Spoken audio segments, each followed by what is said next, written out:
Kemudian penyesalan yang ketiga ini adalah penyesalan orang-orang beriman yang masuk ke dalam surga, tapi dia sebenarnya menyesal kenapa masih ada amal-amal soleh yang dia sia-siakan, yang kalau dia kerjakan selama dunia derajatnya bukan di situ, tapi jauh lebih tinggi dari yang dia dapatkan. Cuma sudah tidak bisa diperbaiki lagi. Dia masuk ke surga, seharusnya dia bisa masuk ke derajat 100 misalnya. Dia cuma ada di derajat kedua.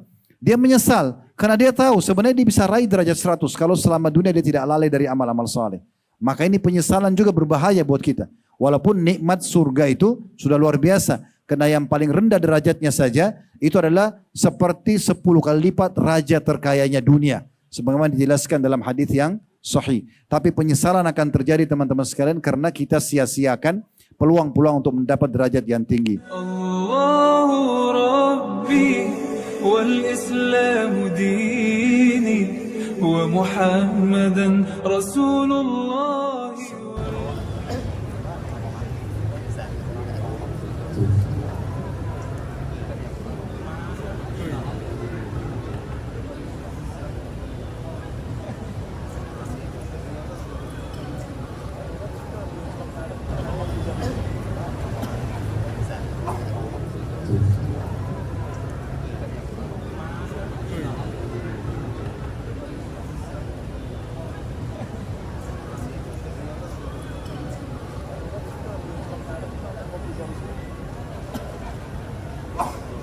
Assalamualaikum warahmatullahi wabarakatuh.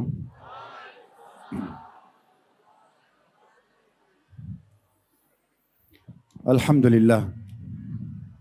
Lisan kita tidak pernah berhenti untuk memuji dan memuja Allah atas segala nikmat yang dilimpahkan kepada kita, terutama nikmat Islam dan iman. Yang dengan Islam dan iman kita jadi mengenal siapa pencipta alam semesta ini. Kita jadi tahu tujuan kita berada di muka bumi ini. Kita juga jadi tahu mana yang boleh dinikmati dari makanan, minuman, pakaian, tempat tinggal. Mana yang boleh dikerjakan dan tidak boleh dikerjakan. Dan dengan ini akhirnya kita punya panduan hidup.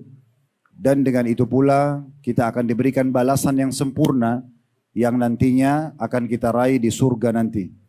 Oleh karena itu Allah Subhanahu wa taala memastikan kepada kita agar selalu menikmati dan bersyukur apapun yang telah Dia berikan, dan syukur ini diberikan atau dimudahkan dengan dua komponen kata Alhamdulillah. Maka jadilah orang yang selalu mengucapkan kata-kata ini tentunya. Selanjutnya kita panjatkan salam hormat kita kepada utusan Allah Nabi besar Muhammad sallallahu alaihi wa ala alihi wa sahbihi wasallam, sebagaimana Allah telah perintahkan kita untuk mengucapkan salam hormat tersebut. Dan tentunya sebagai balas jasa 23 tahun dari masa hidup beliau dihabiskan untuk agama ini. 13 tahun di fase Mekah semuanya dengan hinaan, cacian, puncaknya diusir dari kampung halamannya sendiri, dan itu dilalui dengan kesabaran, serta 10 tahun fase Madinah semuanya penyempurnaan terhadap agama ini sehingga sampai kepada kita semuanya. Pertama-tama kita mengucapkan qadarullah ma syaa fa'al karena hujan lagi turun. Saya berharap teman-teman kita yang sudah hadir yang memang belum bisa mendapatkan tempat bernaung, harap bersabar karena memang tidak cukup tempatnya. Mungkin bagi teman-teman yang di belakang belum tahu kalau kondisi di depan juga sudah penuh. Maka saya berharap bersabar, insya Allah. Mudah-mudahan dengan sedikit pengorbanan ini ada pahala tambahan di sisi Allah Subhanahu wa taala. Dan perlu saya sampaikan, Nabi Muhammad SAW bila turun hujan, maka beliau seringkali membuka imamahnya, bahkan membuka sebagian sedikit baju dan kerah bajunya dan membiarkan air hujan menimpa tubuh beliau, dan beliau mengatakan, sungguh air ini baru turun dari rahmat Tuhannya. Maksudnya air ini baru saja difilter kembali dan dijadikan layak untuk dikonsumsi. Karena air yang kita konsumsi sekarang untuk mandi, untuk masak, minum dan segala macam sebenarnya bukan air yang baru. Air yang sudah dari dulu, dari awal diciptakan oleh Allah Subhanahu wa taala, bahkan jauh sebelum manusia diciptakan, dan kemudian difilter dengan hujan ini. Oleh karena itu insya Allah air hujan adalah air yang berkah. Dan Nabi SAW mengajarkan di saat hujan seperti ini kita membaca Allahumma sayyiban nafi'a Ya Allah jadikanlah hujan yang penuh kebaikan. Dan juga beliau mengajarkan doa, mutirna bifadlillahi wa rahmati. Kami telah mendapatkan hujan dengan izin Allah dan rahmat dari Allah subhanahu wa ta'ala. Kemudian selanjutnya teman-teman sekalian, saya ingin menjalankan sunnah Nabi alaihi salatu wassalam, yaitu sabda beliau, man lam yashkurun nas la yashkurullah. Siapa yang belum berterima kasih kepada manusia, maka belum berterima kasih kepada Allah. Secara pribadi dan juga mengatasnamakan tim KHB Official, kami mengucapkan jazakumullah akhiran kepada Pak Wali Kota dan Ibu Wali Kota, serta seluruh jajaran pemerintahan yang sudah terlibat di Kota Makassar, sehingga terlaksana tablik akbar kita di lapangan Karibosi ini, serta juga kepada seluruh jemaah yang sudah meluangkan waktunya, datang, mungkin mengeluarkan biaya, meluangkan waktu, mungkin juga ada yang meninggalkan pekerjaannya. Semoga semua ini dicatat pahala yang melimpah oleh Allah subhanahu wa ta'ala, dan juga dijadikan sebagai tambahan amal di timbangan Bapak Ibu nanti pada hari kiamat, dijadikan penyebab peninggian derajatnya, pembersihan dosanya, dan juga dipenuhi hajat-hajatnya. Allahumma amin. Selanjutnya teman-teman sekalian, ya, karena mayoritas atau ada juga teman-teman kita yang musafir dari Jakarta dan dari beberapa wilayah di Indonesia yang datang, maka tadi waktu sholat maghrib sudah menjamak dengan isya. Khusus bagi teman-teman yang di Kota Makassar, nanti akan ada break sholat isya setelah kita menyampaikan beberapa saat tema kita. Selepas sholat isya insya Allah kita lanjutkan kembali. Baik, saya duduk juga di sini Bapak Ibu sekalian bukan karena saya lebih tahu daripada Anda semua, tapi kita ingin menjalankan perintah Nabi SAW, dan tentu awal dulu perintah Allah, kemudian baru perintah Nabi SAW. Di mana Allah berfirman, fadzakir fa inna dzikra tanfa'ul mu'minin. Saling berikan peringatanlah, karena peringatan sangat bermanfaat bagi orang-orang beriman. Jadi duduk mendengarkan ceramah, mendengarkan penyampaian firman Allah subhanahu wa ta'ala yang kekal dalam kitab suci Al-Quran, dan juga mendengarkan penyampaian Nabi SAW adalah bagian yang sangat mulia. Dan ini adalah majelis ilmu yang dihadiri oleh para malaikat. Jadi memang hal-hal yang seperti ini sangat mendasar sekali untuk kita selalu lakukan. Dan kata Nabi SAW, ad-dinun nasiha. Agama ini semua isinya nasihat. Ingatlah para sahabat Nabi, para salaf saleh, kaum tabi'in, tabi'in.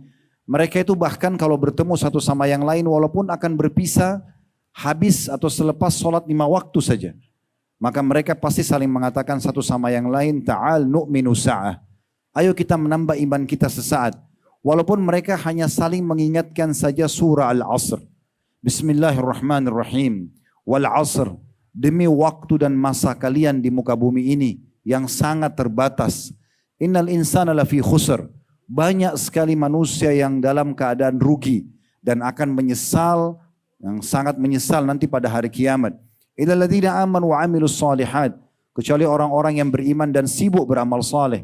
Wa tawasaw bil haqqi wa tawasaw bis sabr. Saling mewasiatkan kebenaran ini dan saling mewasiatkan untuk menyampaikan agar bersabar di atas kebenaran ini. Jadi memang kita duduk seperti ini teman-teman, mungkin sudah saatnya diadakan tablik akbar di lapangan yang besar seperti ini. Kalau memang kapasitas masjid sudah tidak memadai. Jadi bukan hanya sekedar diisi dengan acara-acara yang lain. Seakan-akan kalau pengajian tidak pantas untuk dihadiri oleh banyak di antara kalangan muslimin. Imam Ahmad rahimahullah, kalau beliau duduk dalam majlisnya, itu tidak kurang dari 5.000 sampai 7.000 orang yang datang hanya untuk menukil sebuah hadis dari lisan beliau. Itu juga dengan Imam Syafi'i, Imam Malik, penuh majlis mereka dihadir, dan itu sudah biasa di kalangan orang-orang dulu. Maka semoga saja Allah ikhlaskan niat kita.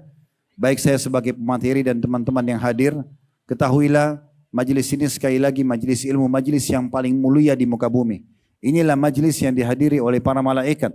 Sebagaimana sabda Nabi SAW dalam hadis yang sahih, Allah punya golongan malaikat, yang malaikat-malaikat ini tugasnya hanya mencari majlis ilmu saja. Mereka berkeliling di muka bumi, bila mereka temukan majlis ilmu itu, mereka saling panggil satu sama yang lain. Kemudian mereka duduk dan mendengarkan sampai dari majlis itu sampai ke langit, mereka memenuhi tempat tersebut. Dan juga Nabi SAW sangat gembira kalau melihat ada di antara sahabat, di antara kaum muslimin yang datang ingin mendengarkan ilmu, dan mereka mengatakan, atau beliau mengatakan, marhaban bitalabatil ilm. Selamat datang para penuntut ilmu. Ilmu agama ini mulia sekali. Tidak akan menghasilkan efek ke pikiran kita, ke hati kita, ke aktivitas kita sehari-hari, ke karakter kita kecuali kebaikan. Setiap duduk majelis ilmu, yang ada hanya terjadi perubahan. Perubahan menjadi orang yang buruk menjadi baik. Orang pelit menjadi dermawan. Penakut jadi pemberani. Orang yang buruk, yang fasik, jauh dari agama atau para pembangkang, pemaksiat, berubah menjadi ahli ibadah. Maka majelis ilmu majelis yang sangat mulia. Dan memang ini sangat ditekankan di dalam agama kita. Bahkan Nabi SAW menyampaikan berita gembira, siapa yang keluar ikhlas menuntut ilmu di jalan Allah, maka pahalanya sama dengan jihad di jalan Allah. Ini sama dengan kita pergi berperang kalau kita keluar menuntut ilmu. Sebagian ulama mengatakan tinta atau pena yang dipakai oleh para ulama menulis ilmu dan yang ditulis oleh para penuntut ilmu jauh lebih mulia dibandingkan darah yang ditumpangkan oleh para syuhada. Karena kalau darah syuhada hanya untuk diri dia sendiri. Tapi kalau ilmu buat dia dan buat orang lain. Seorang alim bisa menyabarkan 10.000 orang miskin agar bersabar dengan kehidupan mereka.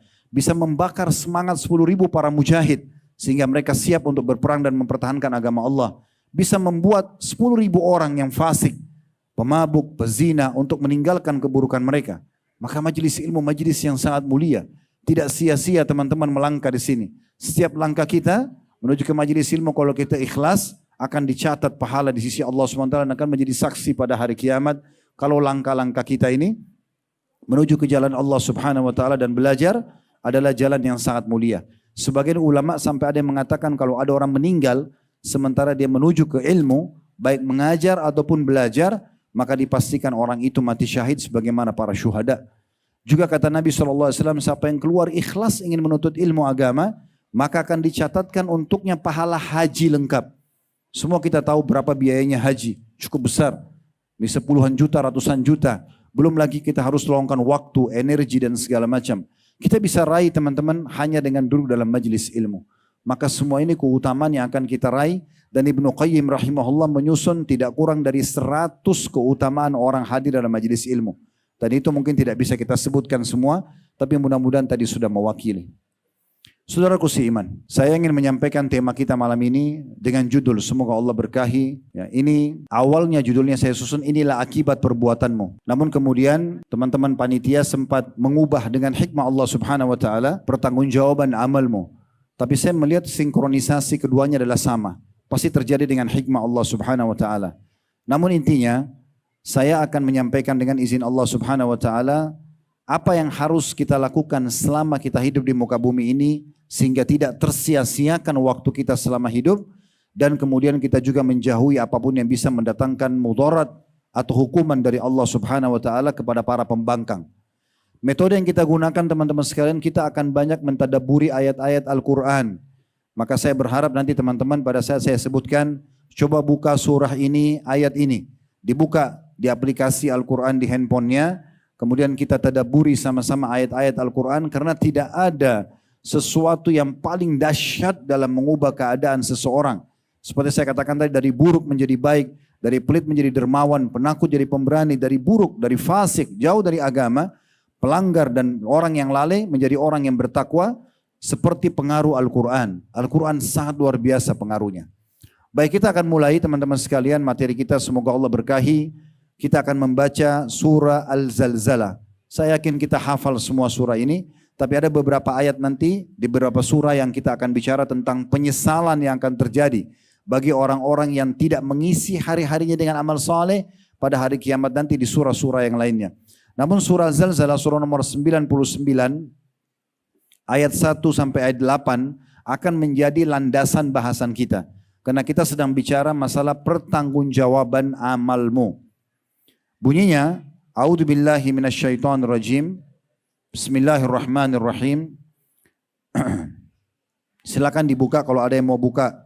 Ya, surah Al-Zalzalah, surah nomor 99, ayatnya sampai ayat 1 sampai ayat 9, ayat 8 maaf ya.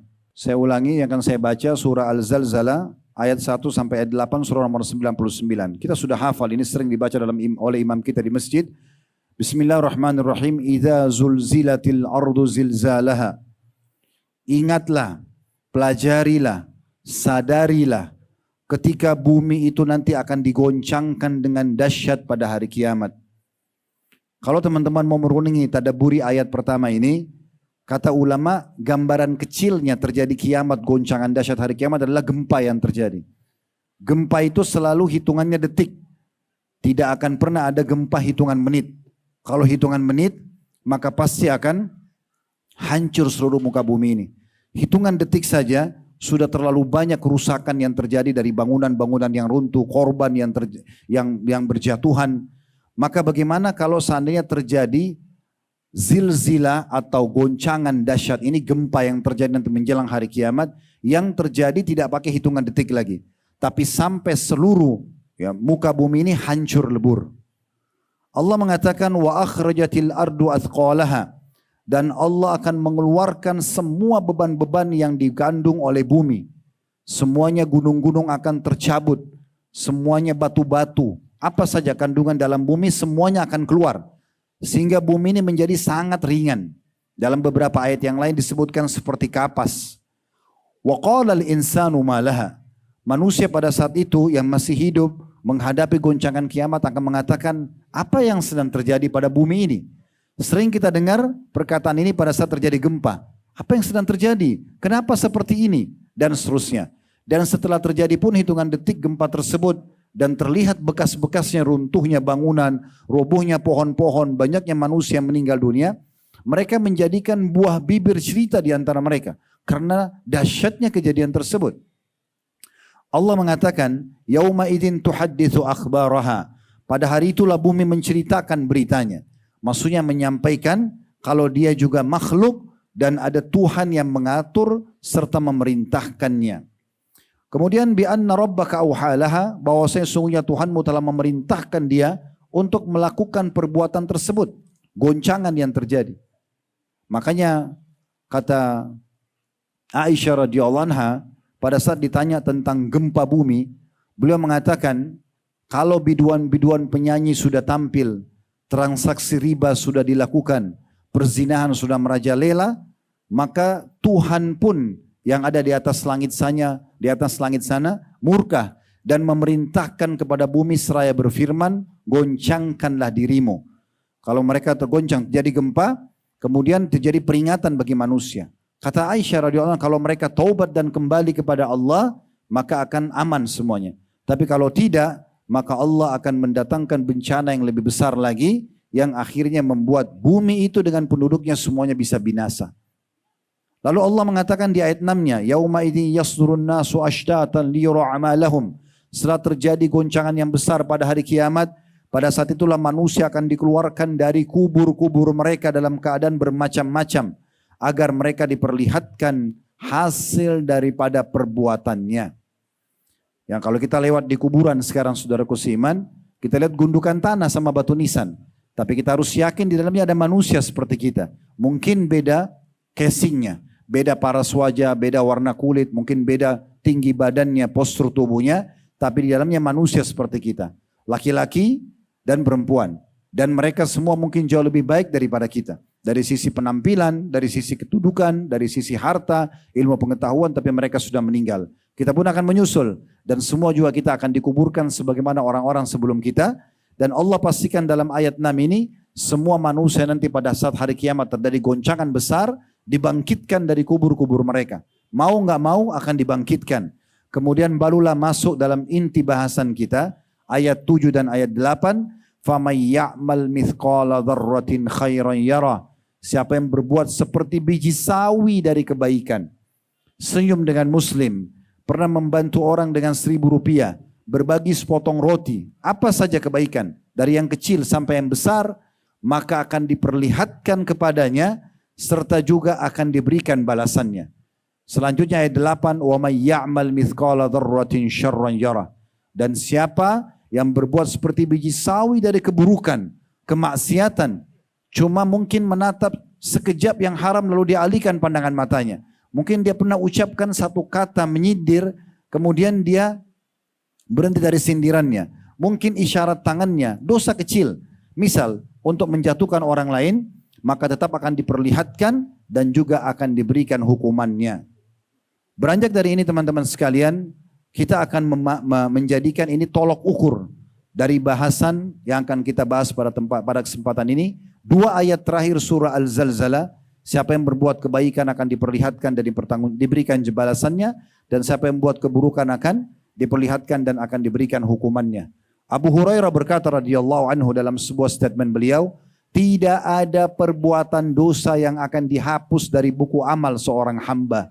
Sekali lagi, tidak ada perbuatan dosa yang akan dihapus oleh Allah dari buku seorang hamba secara tulisan, tetapi akan dihapus secara hukuman kalau dia bertaubat. Tetapi tetap saja ada. Kalau orang berzina di umur 17 tahun di sebuah tempat, di suatu waktu, misal di malam hari, kemudian di umur 19 tahun dia bertobat. Kalau dia bertobat 19 tahun, hukumannya dihapus. Tetapi secara histori tidak akan dihapus. Dia akan tetap lihat supaya dia tahu bagaimana kemahakuasaan Allah mencatat semua apa yang dia lakukan. Dalam salah satu ayat Al-Quran, orang-orang kafir nanti pada saat menerima bukunya pada hari kiamat, mereka mengatakan, "Mali hadzal kitab." Buku apa yang kami terima ini? La yughadiru saghiratan wala kabiratan illa ahsaha. Sama sekali tidak membedakan mana yang besar dan mana yang kecil. Kata sebagian ulama tafsir, yang kecil adalah waktu seseorang pertama lahir dari rahim ibunya, tangisan pertama, kedipan mata pertama, tarikan nafas pertama, sampai yang ke-100, yang ke-1000, sampai dia meninggal dunia, semuanya tercatat. Di waktu itu, di tempat itu, apapun aktivitasnya, walaupun sedang tidak melakukan apa-apa, dosa atau amal saja, kedipan mata saja, semua akan dicatat. Dan semua akan diperlihatkan pada hari kiamat nanti. Saudaraku seiman, kita harus menyadari bahwasanya kita semua ada di muka bumi ini, lahir di sini, ada tujuannya. Ada tujuannya. Kita lahir dari rahim ibu kita, lalu kemudian kita tiba-tiba sudah punya status sebagai anak. Ibu kita punya status sebagai ibu, ayah kita punya status sebagai ayah. Kemudian semua ini ada. Cahaya, air, udara, api, semuanya ada. Lingkungan kita ada. Pola kehidupan dan roda kehidupan sedang berjalan. Ini semuanya ada tujuannya. Islam sudah mengajarkan kepada kita tentang tujuan tersebut. Jangan keluar dari tujuan itu. Jangan sampai justru kita mengambil dan menikmati pernak-pernik yang meninggalkan tujuan utama kita hidup. Allah mengekalkan dalam surah Az-Zariyat, surah nomor 51 ayat 56. Tujuan utama kita lahir di muka bumi. Jangan keluar dari tujuan ini. Wa ma khalaqtul jinna wal insa illa liya'budun. Aku tidak menciptakan jin dan manusia, kata Allah, kecuali untuk mengabdi dan menyembah kepadaku. Orang yang tanya, saudaraku seiman, Ustaz, apakah memang saya diciptakan di muka bumi ini untuk sholat? Saya katakan iya. Apakah diciptakan untuk puasa, zakat, ya, kemudian bakti sama orang tua, jenguk orang sakit, membaca Al-Quran, berzikir, haji dan umrah, majlis ilmu? Jawabannya iya. Apa ada tujuan lain? Tidak ada. Tidak ada tujuan lain. Dan kita dilarang melanggar apapun yang Allah larang untuk kita langgar. Kalau makan, minum, tidur, belanja, ini pernak-perniknya kehidupan. Pernak-pernik.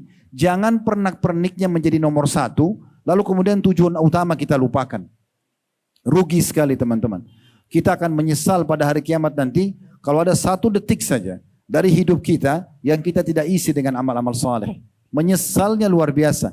Kalau seandainya detik ini ada orang yang dihidupkan dari kuburan dan dia hadir bersama kita dan kita berikan dia mikrofon untuk dia menyampaikan kira-kira apa yang dia ingin nasihatkan kepada kita di saat dia diberikan hidup setengah jam saja. Setengah jam diberikan waktu untuk hidup, kira-kira apa yang akan dia ucapkan kepada kita? Atau bayangkan setiap orang di antara kita sekarang meninggal, baru tadi diantar di kuburan dan dikuburkan, kemudian Allah berikan kesempatan dia hidup 5 menit, tidak usah setengah jam, untuk dia menyampaikan apa yang dia rasakan dan dia lihat di alam kubur. Kira-kira apa yang akan dia sampaikan kepada kita, saudaraku sekalian?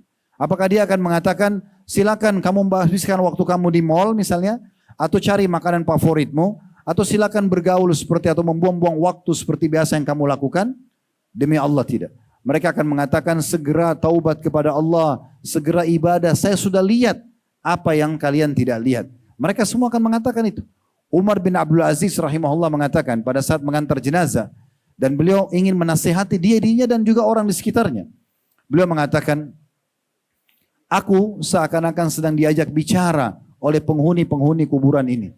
Mereka sedang bicara mengatakan, wahai Umar, kalau seandainya engkau tahu bagaimana tanah kuburan dan belatung-belatungnya menyedot ya otot-otot kami, lemak-lemak kami, isi sumsum tulang-tulang kami, kemudian merusak semua tulang-tulang kami sehingga keropos, bahkan memakan isi bola mata kami, dan menghabiskan mengukur semua rambut kami yang dulunya indah.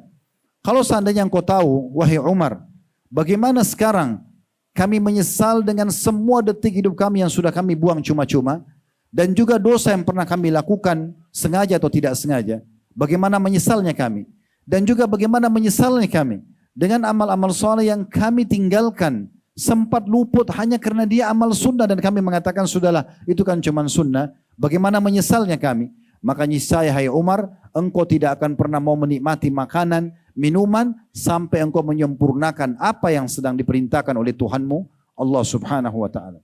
Saudaraku seiman, semua da'i-da'i, semua ulama, semua kiai kita kalau menyampaikan ceramah seperti yang kami sampaikan, kami hanya bisa berteriak-teriak di mikrofon seperti ini. Kami tidak mungkin datang ke rumah Bapak Ibu dan saudaraku seiman untuk mengawasi Anda setiap saat. Ngetuk rumah, ayo sholat, ayo tutup aurat, ayo tinggalkan yang haram, riba, zina, bohong, menipu. Itu nggak mungkin. Maka Anda harus engah. Orang yang cerdas sampai padanya sebuah peringatan, maka dia akan jadikan sebagai pegangan hidupnya. Dia akan jadikan sebagai pegangan hidupnya. Dia jadikan sebagai pegangan hidup sehingga tidak ada yang jadi masalah buat dia. Sisi yang lain, saudaraku seiman, apa yang Allah subhanahu wa ta'ala perintahkan kepada kita, apa yang Allah perintahkan kepada kita, semuanya baik, semuanya baik. Sering saya sampaikan di pengajian, kita disuruh jujur. Orang jujur disukai oleh manusia, disukai oleh Allah. Kita kalau bermuamalah dengan orang jujur, semua perkataannya baik, semuanya jujur, kita akan nyaman bermuamalah dengan dia. Allah perintahkan kita agar bertanggung jawab. Tidak ada orang yang tidak suka dengan orang yang diberikan amanah lalu tanggung jawab. Orang yang selalu berbuat baik, dermawan, ya, dan apapun sifat-sifat baik, semuanya itu diperintahkan oleh Allah adalah perbuatan-perbuatan baik. Dan juga apa yang dilarang oleh Allah, bohong, menipu, memukul, menggunjing, mencuri, membunuh, semua ini tidak baik. Dan Allah jadikan buruk di mata manusia. Lalu pertanyaan sederhana, apa yang menghalangi Anda untuk menjadi laki-laki yang saleh dan perempuan yang salihah? Kenapa kita tidak mau menjadi orang yang jujur, orang yang amanah, orang yang tanggung jawab, orang yang rajin sholat, orang yang berpuasa, orang yang zakat, orang yang hadir dalam majelis ilmu, orang yang selalu membantu orang lain, dermawan? Kenapa kita masih terus dalam kebohongan kita, ya, penipuan kita dan segala macam hal yang sebenarnya Allah sudah datangkan peringatan agar kita tidak mau atau tidak disukai oleh manusia. Allah selalu membongkar perbuatan-perbuatan buruk agar jelas di mata manusia kalau itu tidak baik. Kalau itu tidak baik maka jangan dikerjakan. Saudaraku seiman, kalau seandainya setiap orang di antara kita bisa merenungi dan juga menanamkan dalam hati dia bagaimana Allah menyebutkan, saya bukan katakan beberapa ayat ya, tapi puluhan ayat Al-Quran, bahkan bisa ratusan ayat Al-Quran berisikan penyesalan-penyesalan yang sudah Allah bocorkan buat kita. Sayang sekali kalau peringatan seperti ini tidak kita engah, tidak kita jadikan sebagai pelajaran buat kita. Kita seakan-akan mengatakan, oh kan belum datang hukuman kepada saya. Yang lucu kadang-kadang ada orang menunggu nanti dia dicacatkan oleh Allah, nanti dibuat dia tabrakan, nanti dibuat rumah tangganya cerai, nanti dibuat anaknya durhaka, nanti dibuat bermasalah baru dia mau menyadari. Kenapa tidak sadar dulu sebelum terjadi hal-hal tersebut? Di alam manusia, semua pelanggaran-pelanggaran dilakukan pasti ada konsekuensi hukumnya. Anda misalnya curang sama orang, mengganggu orang lain, pasti ada konsekuensi hukum. Di perusahaan kita curang, pasti ada konsekuensi hukum. Nah begitu juga dengan di alam Allah subhanahu atau di sisi Allah subhanahu wa ta'ala. Baik, kita renungi teman-teman sekalian, kita mulai dalam surah Al-An'am. Saya minta ini tolong ditadaburi baik-baik. Karena peringatan seperti ini, Allah lah yang memudahkan lisan kami sekarang menyampaikan. Allah yang memudahkan ya pemerintahan Kota Makassar, jazakumullah khair, untuk memudahkan pengajian kita. Allah yang memudahkan langkah kaki Anda untuk datang dan mendengarkan. Ini jangan dianggap sebagai sebuah seremoni atau testimoni saja. Allah ingin kita merenungi sama-sama ayat-ayat ini. Karena tidak ada sesuatu yang terucapkan dari lisan kami kecuali sudah Allah yang mengaturnya. Ini kebaikan. Perhatikan dalam surah Al-An'am, surah nomor 6, ada ayat 27 dan ayat 21, ayat 31. Surah Al-An'am ini, surah nomor 6 dalam Al-Quran, disebutkan di ayat 27-nya, ini contoh penyesalan yang akan terjadi nanti, yang bunyinya, saya bacakan, walau tara idh wukifu 'alan nari faqalu ya laitana nuraddu wa la nukadziba bi ayati rabbina wa nakuna minal mu'minin. Dan jika kamu hai Muhammad, kata Allah kepada Nabi Muhammad SAW, dan peringatan buat kita juga umat beliau SAW, jika engkau hai Muhammad bersama umatmu melihat ketika mereka orang-orang kafir, orang-orang yang banyak kelalaian dihadapkan ke neraka nanti pada hari kiamat. Mereka sudah lihat neraka depan mata mereka, sudah lihat api berkobar-kobar, sudah lihat orang teriak-teriak ketakutan. Lalu mereka akan berkata, para ahli neraka akan berkata, ini sudah dikasih bocorannya, jangan menjadi mereka. Allah sudah bilang, mereka akan berkata, kiranya kami dikembalikan ke dunia dan tidak mendustakan ayat-ayat Tuhan kami, serta menjadi orang-orang yang beriman. Tentulah hai Muhammad, kamu melihat peristiwa atau suatu peristiwa yang mengharukan. Ayat ini turun 1400 tahun yang lalu, saudaraku seiman. Allah gambarkan kepada Nabi Muhammad SAW, kalau seandainya engkau melihat hai Muhammad, bagaimana mereka nanti pada hari kiamat diberdirikan depan neraka, dan mereka lihat kobaran-kobaran api itu, mereka semua di neraka akan mengatakan, kalau seandainya kami bisa dikembalikan ke dunia, lalu kami mulai berimani ayat-ayat Tuhan kami beriman, kami beramal saleh. Ya, tapi sudah tidak bisa. Lalu Allah mengatakan, sungguh itu akan menjadikannya sebagai sebuah pemandangan yang memilukan. Di ayat 31-nya, Allah juga mengatakan, qad khasiral ladzina kadzdzabu biliqa'illah hatta idza ja'atuhumus sa'atu baghtatan qalu ya hasratana ala ma farratna fiha wa hum yahmiluna awzarahum ala dhuhurihim ala sa'a ma yazirun. Masih surah yang sama Al-An'am tapi ayat 31-nya. Allah berfirman, sungguh telah rugilah, binasalah, celakalah, menyesallah, itu maknanya semua sama. Sungguh telah rugilah orang-orang yang mendustakan pertemuan mereka dengan Tuhan mereka. Gak akan ada hari kiamat, gak akan ada hisab amal, gak akan ada surga dan neraka. Dia mendustakan. Sehingga apabila kiamat datang kepada mereka dengan tiba-tiba, mereka berkata, tanda kutip, Allah ceritakan kepada kita bocorannya, alangkah besarnya penyesalan kami.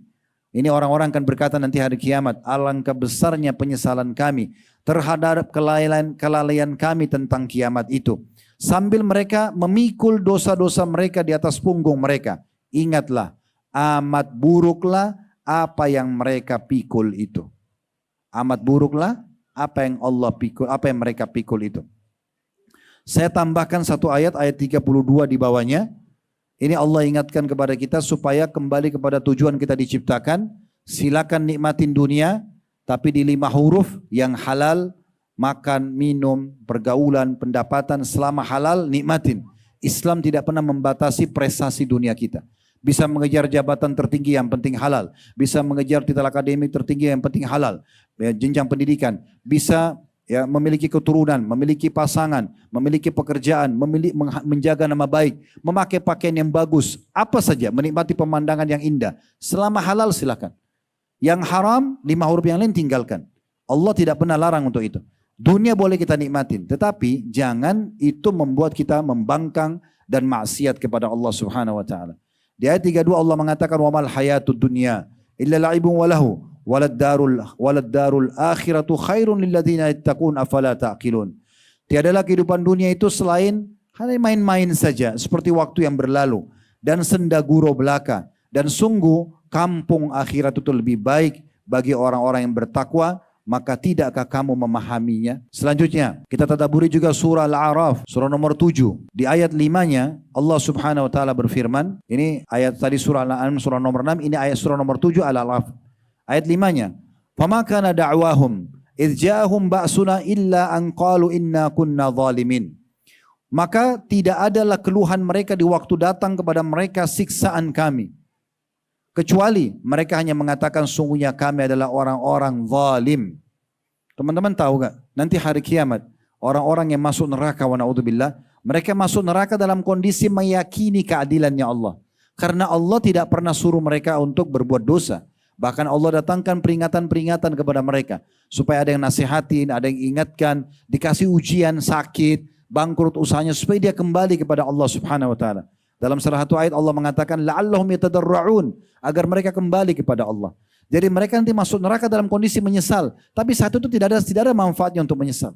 Tidak ada manfaatnya untuk menyesal. Mereka sudah tidak bisa buat apa-apa lagi. Waktu Nabi Muhammad SAW dalam sebuah riwayat sahih menguburkan jenazahnya tokoh-tokoh Quraisy. Ada 70 tokoh Quraisy, 69 dikubur dalam satu sumur. Kemudian satunya Umayyah bin Khalaf tidak bisa dikubur karena badannya membusuk, membengkak. Ini 70 orang semuanya orang kayanya Mekah, semuanya kepala-kepala suku yang sangat terkenal. Orang-orangnya tampan-tampan, kekar-kekar tubuhnya, keturunannya banyak, tapi binasa di perang Badar karena mereka kufur kepada Allah Subhanahu wa taala. Waktu jenazahnya ditaruh dalam sumur, kata Nabi SAW di depan para sahabat, wahai fulan bin fulan, dipanggil namanya satu persatu. Wahai fulan bin fulan, 69 orang itu. Yang satunya di luar, dikubur di atas tanah. Lalu kata Nabi SAW, setelah sebut 69 nama ini, beliau mengatakan, apakah kalian sudah mendapatkan apa yang Tuhan kalian ancamkan pada kalian? Orang kafir akan kena siksa kubur, malaikat maut cabut ruhnya menyakitkan, kemudian nanti dia akan dibangkitkan hari kiamat masuk neraka. Sudah lihat semua itu? Sesungguhnya, kata Nabi SAW, aku telah mendapatkan apa yang Tuhanku janjikan. Maksudnya, aku beriman, Allah berikan kemenangan. Allah berikan ketentraman. Dan ini baru di dunia, di akhirat aku juga akan dapatkan yang terbaik.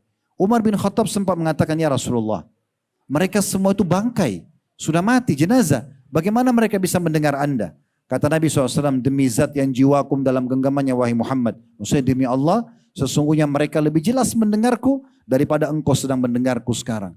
Live Nabi SAW sampaikan tentang kondisi mereka. Cerdaslah teman-teman.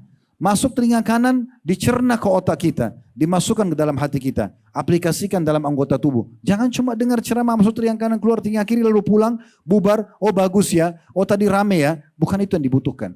Bagaimana antum pulang, Anda pulang membawa ilmu itu dan mengamalkan. Itu yang penting. Keselamatan Allah yang membuat kita bisa berkumpul sehingga kita bisa saling mengingatkan sampai pada saat ini. Maka jangan sia-siakan ini. Begitu juga selanjutnya Allah SWT sebutkan dalam surah Yunus. Surah nomor 10 yang disebutkan di ayat 50 sampai ayat 54. Bunyinya surah Yunus surah nomor 10 ayat 50 sampai 54.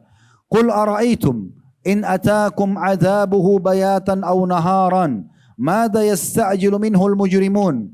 Katakan hai Muhammad, terangkan kepadaku jika datang kepada kamu sekalian siksanya Allah di waktu malam atau di siang hari, apakah orang-orang berdosa itu meminta disegerakan juga? Maksudnya kalau tiba-tiba datang, ada orang yang berzina di hotel, tiba-tiba rubuh hotelnya, mati. Tidak sempat melarikan diri. Ada orang yang keluar dari rumahnya sehat, tabrakan, meninggal di tempat. Kejadian beberapa waktu lalu di Indonesia ada tsunami, ada longsor, ya. Semuanya itu teman-teman sekalian, kita bisa dengar kemarin dipublikasikan di media kita. Bagaimana mereka pada saat itu menceritakan, saya cuplikan seseorang anak muda di Palu waktu terjadi tsunami dan longsor. Itu menceritakan di media. Sambil dia mengatakan, sesungguhnya teman saya bersama saya jalan. Tiba-tiba tanah itu ya terjadi longsor dan berputar. Rumah itu rubuh dan teman saya pun disedot ke dalam. Saya sempat loncat pindah dari sana sini dan saya sempat selamat. Dia menceritakan apa yang sedang terjadi. Padahal itu setiap saat bisa terjadi pada diri dia juga. Harusnya orang yang cerdas, kata Ibnu Umar radhiyallahu anhu, kalau ada depan mata dia peringatan terjadi, mungkin belum menimpa dia, tapi pada temannya, dia harus menyadari Allah sedang memberikan peringatan dia dan menyelamatkan agar dia sempat tobat, tidak seperti temannya. Berapa banyak orang di masa kita sekarang, kalau dari diskotik malam hari, balap-balap mobil, tabrakan. Temannya mati, dia tidak mati. Tapi dia cuma mengatakan syukur teman saya mati bukan saya. Dia tidak ambil pelajaran. Padahal setiap saat bisa terjadi pada dia. Dan akan terjadi penyesalan yang sama. Allah subhanahu wa ta'ala menjelaskan, kayak kembali tadi ke surah Yunus ayat 50-nya. Ayat 51, Athumma idza ma waqa'a amantum bihi al-ana wa qad kuntum bihi tasta'jilun. Kemudian apabila terjadi azab itu, datang hukuman Allah, kemudian kamu baru mempercayainya, Tanda tanya. Nanti kalau sudah jatuh, kemudian apabila terjadi siksa itu, azab itu datang, kena penyakit tiba-tiba, tabrakan tiba-tiba, longsor, tsunami, gempa dan segala macam. Baru kamu percaya, kata Allah. Apakah sekarang baru kamu percaya dan yakin? Padahal sebelumnya kamu termasuk orang-orang yang minta selalu disegerakan. Jangan ya akhi mabuk, ukhti jangan begini. Diingatkan, sudahlah nggak usah nggak apa-apa, seakan-akan tidak datang siksaan. Begitu datang siksaan, ya baru menyesal. Ayat 52-nya. Tsumma qila lil ladzina zalamu dzuqu adzabal khuldi hal tujzauna illa bima kuntum taksibun. Dan dikatakan kepada orang-orang yang zalim, ya, rasakanlah olehmu siksaan yang kekal. Kamu tidak diberi balasan kecuali seperti apa yang kamu lakukan saja. Kamu berbuat baik dapat balasannya. Kamu berbuat buruk kamu akan dihukum. Kalau ada orang yang masih menganggap remeh siksa-siksa Allah ini teman-teman sekalian. Sebenarnya banyak sekali contoh-contoh yang Allah sudah kasih kepada kita. Seperti misalnya kita pernah rasakan demam ya. Semua kita pasti pernah demam. Karena ini didatangkan oleh Allah subhanahu wa ta'ala sebagai ujian bagi hambanya. Kata Nabi SAW, sungguhnya demam itu adalah bagian daripada tiupan panasnya api neraka. Dinginkanlah dengan air. Di sini kita bisa lihat kalau kita rasa demam, mungkin anggaplah demam yang paling pernah kita rasakan misalnya 38, 48. Saya pernah demam 40 derajat. Panas sekali, waktu itu sudah harus dirawat, waktu kami masih mahasiswa di Madinah. Luar biasa, nggak bisa makan, nggak bisa minum, nggak bisa tidur. Ini baru ujian kecil Allah datangkan dan cuma 1-2 hari. Bagaimana kalau orang didatangkan dengan panasnya api neraka, dibakar dan tidak ada jalan, tidak bisa negosiasi ya di hari kiamat itu, tidak bisa minta tolong sama siapapun. Neraka akan dijaga oleh malaikat-malaikat yang keras dan kasar. Mereka tidak bisa diajak negosiasi. Ayat 53-nya, wa yastambi'unaka haqqun hu qul i wa rabbi innahu lahaq wa ma antum bimu'jizin. Dan mereka menanyakan kepada Muhammad, benarkah azab-azab yang kamu ancamkan itu akan datang? Katakan, ya demi Tuhanku, sesungguhnya azab itu adalah benar dan kamu sekali-kali tidak akan bisa luput darinya. Ayat 54-nya. Ini masih surah Yunus sama ayat terakhir di surah Yunus ini. Walau anna likulli nafsin dhalamat ma fil ardi laftadat bih wa asarrun nadamata lamma ra'ul azab wa qudiya bainahum bil qisti wa hum la yudlamun. Dan kalau setiap diri yang zalim atau berbuat musyrik, berbuat kekafiran, maksiat, tidak mau taubat, itu mempunyai segala apa yang ada di bumi, tentu dia akan menebus dirinya dengan itu pada hari kiamat nanti. Dan mereka menyebutkan penyesalannya ketika mereka telah menyaksikan siksaan itu. Dan telah diberi keputusan di antara mereka dengan adil di hari kiamat, sedangkan mereka tidak dianiaya sedikit pun. Kita baca ayat selanjutnya mungkin, ini ayat terakhir baru kita break dulu untuk sholat ya. Yaitu dalam surah Maryam, surah nomor 19, ayat 39, yang bunyinya, wa anzirhum yaumal hasrati idh qudiyal amru wa hum fi ghaflatin wa hum la yu'minun. Ingatkan mereka hai Muhammad, sampaikan kepada semua manusia yang sudah beriman dan yang belum beriman. Ingatkan kepada mereka semua hari penyesalan, yaitu ketika segala perkara telah diputuskan di hari kiamat nanti, dan mereka dalam keadaan lalai dan juga mereka tidak beriman. Sebagai penutup kata-kata saya, kita break sholat isya dulu. Teman-teman, nanti hari kiamat ada 3 golongan orang yang menyesal. 3 golongan orang yang menyesal. Yang pertama, penyesalannya abadi, yaitu orang-orang yang kafir, orang musyrik, orang munafik. Mereka tidak beriman kepada Allah. Mereka tidak beriman pada risalah Nabi Muhammad SAW. Ini kekal abadi penyesalannya. Karena mereka masuk neraka tidak ada peluang untuk keluar. Allah mengatakan tentang mereka masuk dalam neraka, khalidina fiha, kekal selamanya di dalamnya. Oleh karena itu kalau teman-teman punya kerabat, punya teman, punya tetangga non muslim, jangan pernah ragu untuk tawarkan masuk Islam. Kita cuma menawarkan hidayah di tangan Allah. Jangan pernah ragu apakah diterima atau tidak. Tawarkan saja Islam. Saya setiap kali ketemu orang non muslim, saya selalu bertanya, bagaimana pendapat Anda tentang Islam? Setelah dia jelaskan pendapat dia, lalu kemudian saya cuma menyampaikan dengan harapan dia bisa masuk Islam. Dan tidak sedikit di antara mereka syahadat karena itu. Hampir mayoritas yang masuk Islam yang syahadat ini, rata-rata tidak masuk akal. Mendengarkan azan, melihat muslimah pakai jilbab, hanya mendengarkan sebuah potongan ayat, mereka bisa syahadat. Karena orang kalau meninggal dalam keadaan kafir, tidak ada keselamatan lagi selamanya. Maka dia akan masuk neraka selamanya. Yang kedua, orang yang menyesal, tapi ini sementara saja. Artinya menyesal karena mereka masuk ke neraka tapi masih bisa keluar. Ini adalah usatul mu'minin. Orang-orang beriman yang banyak buat dosa tapi tidak sempat bertaubat. Ini bahaya nih. Ya, walaupun nanti keluar dari neraka, tapi tetap menyesal. Mereka ini menyesal karena mereka masuk neraka, walaupun hitungan cuma beberapa hari, tetap menyesal karena siksaannya sangat menyakitkan. Siksaannya sangat menyakitkan. Karena di akhirat nanti tidak ada kematian. Tidak ada kematian. Teman-teman nanti kalau ada contoh misalnya kalau ada pencuri di pinggir jalan, perampok, ditangkap, digebukin oleh masyarakat. Kalau sampai mati, pencuri itu sampai mati, saya yakin kita sepakat tidak akan dipukuli lagi. Karena orang yang mati tidak akan merasakan sakit. Tapi di neraka tidak ada kematian. Sehingga ulama memberikan gambaran nanti di neraka itu orang terbakar sampai hangus. Tinggal tulang pun tapi tidak mati. Dia masih hidup. Lalu Allah utuhkan kembali kulitnya, ototnya, semua tubuhnya. Dalam kondisi dia terbakar sakit. Dalam kondisi dikembalikan juga sakit. Lalu kemudian disiksa lagi. Hangus lagi semuanya. Dikembalikan lagi begitu terus sakit. Sehingga mereka menjerit dan mereka kesakitan. Tapi semua tidak akan bermanfaat sampai dosanya bersih. Baru dia dikeluarkan dari neraka. Yang ketiga, ini yang kita harapkan supaya jangan juga terjadi pada diri kita. Mungkin yang pertama insya Allah kita jauh karena kita sudah beriman. Semoga Allah meninggalkan kita di atas iman ini. Kemudian yang kedua, kemungkinan ada terjadi. Tapi insya Allah mudah-mudahan sudah dengar ceramah ini, Anda akan hati-hati.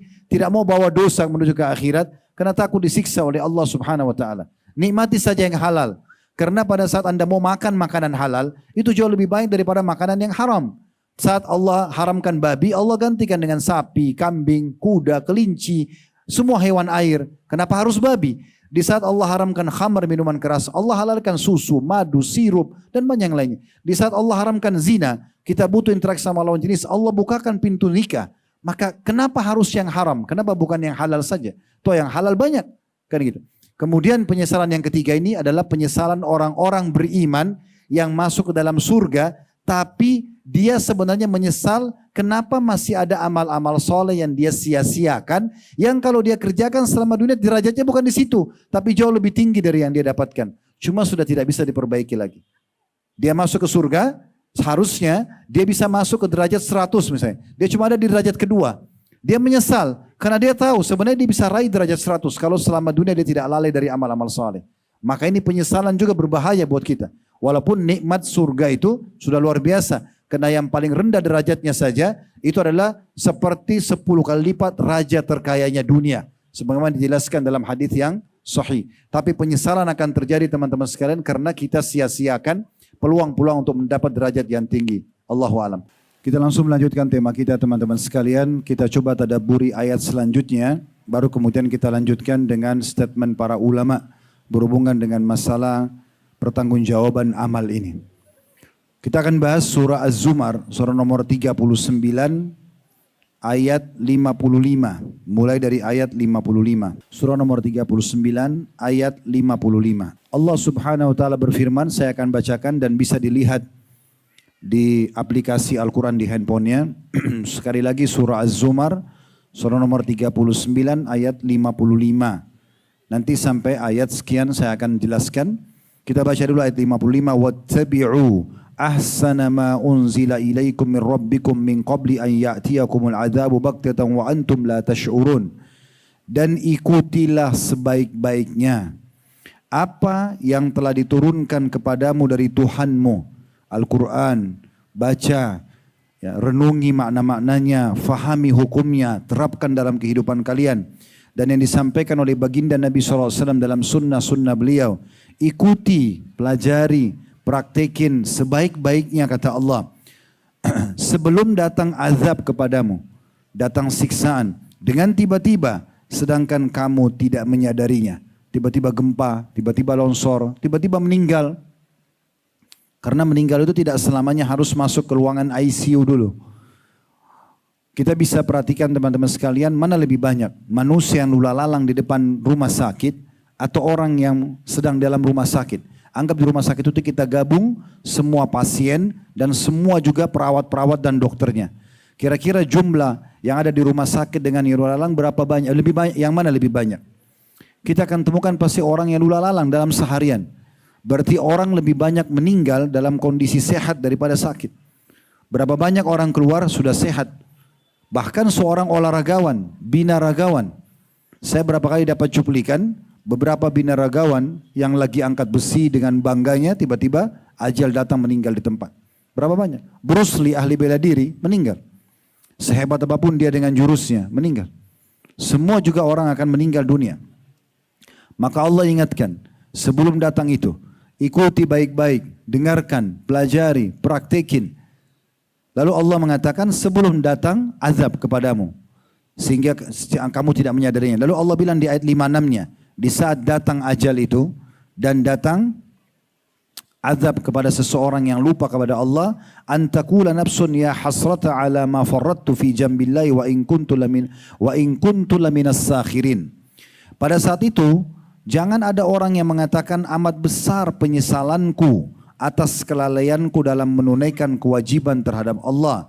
Sedangkan aku sesungguhnya termasuk orang-orang yang memperolok-olok agama Allah. Apa itu sholat? Apa itu puasa? Apa sih itu hadir ceramah? Kenapa harus tutup aurat? Kenapa harus ribut dengan pendapatan riba? Kenapa harus begini dan begitu? Ini nanti orang semua akan menyesal nih.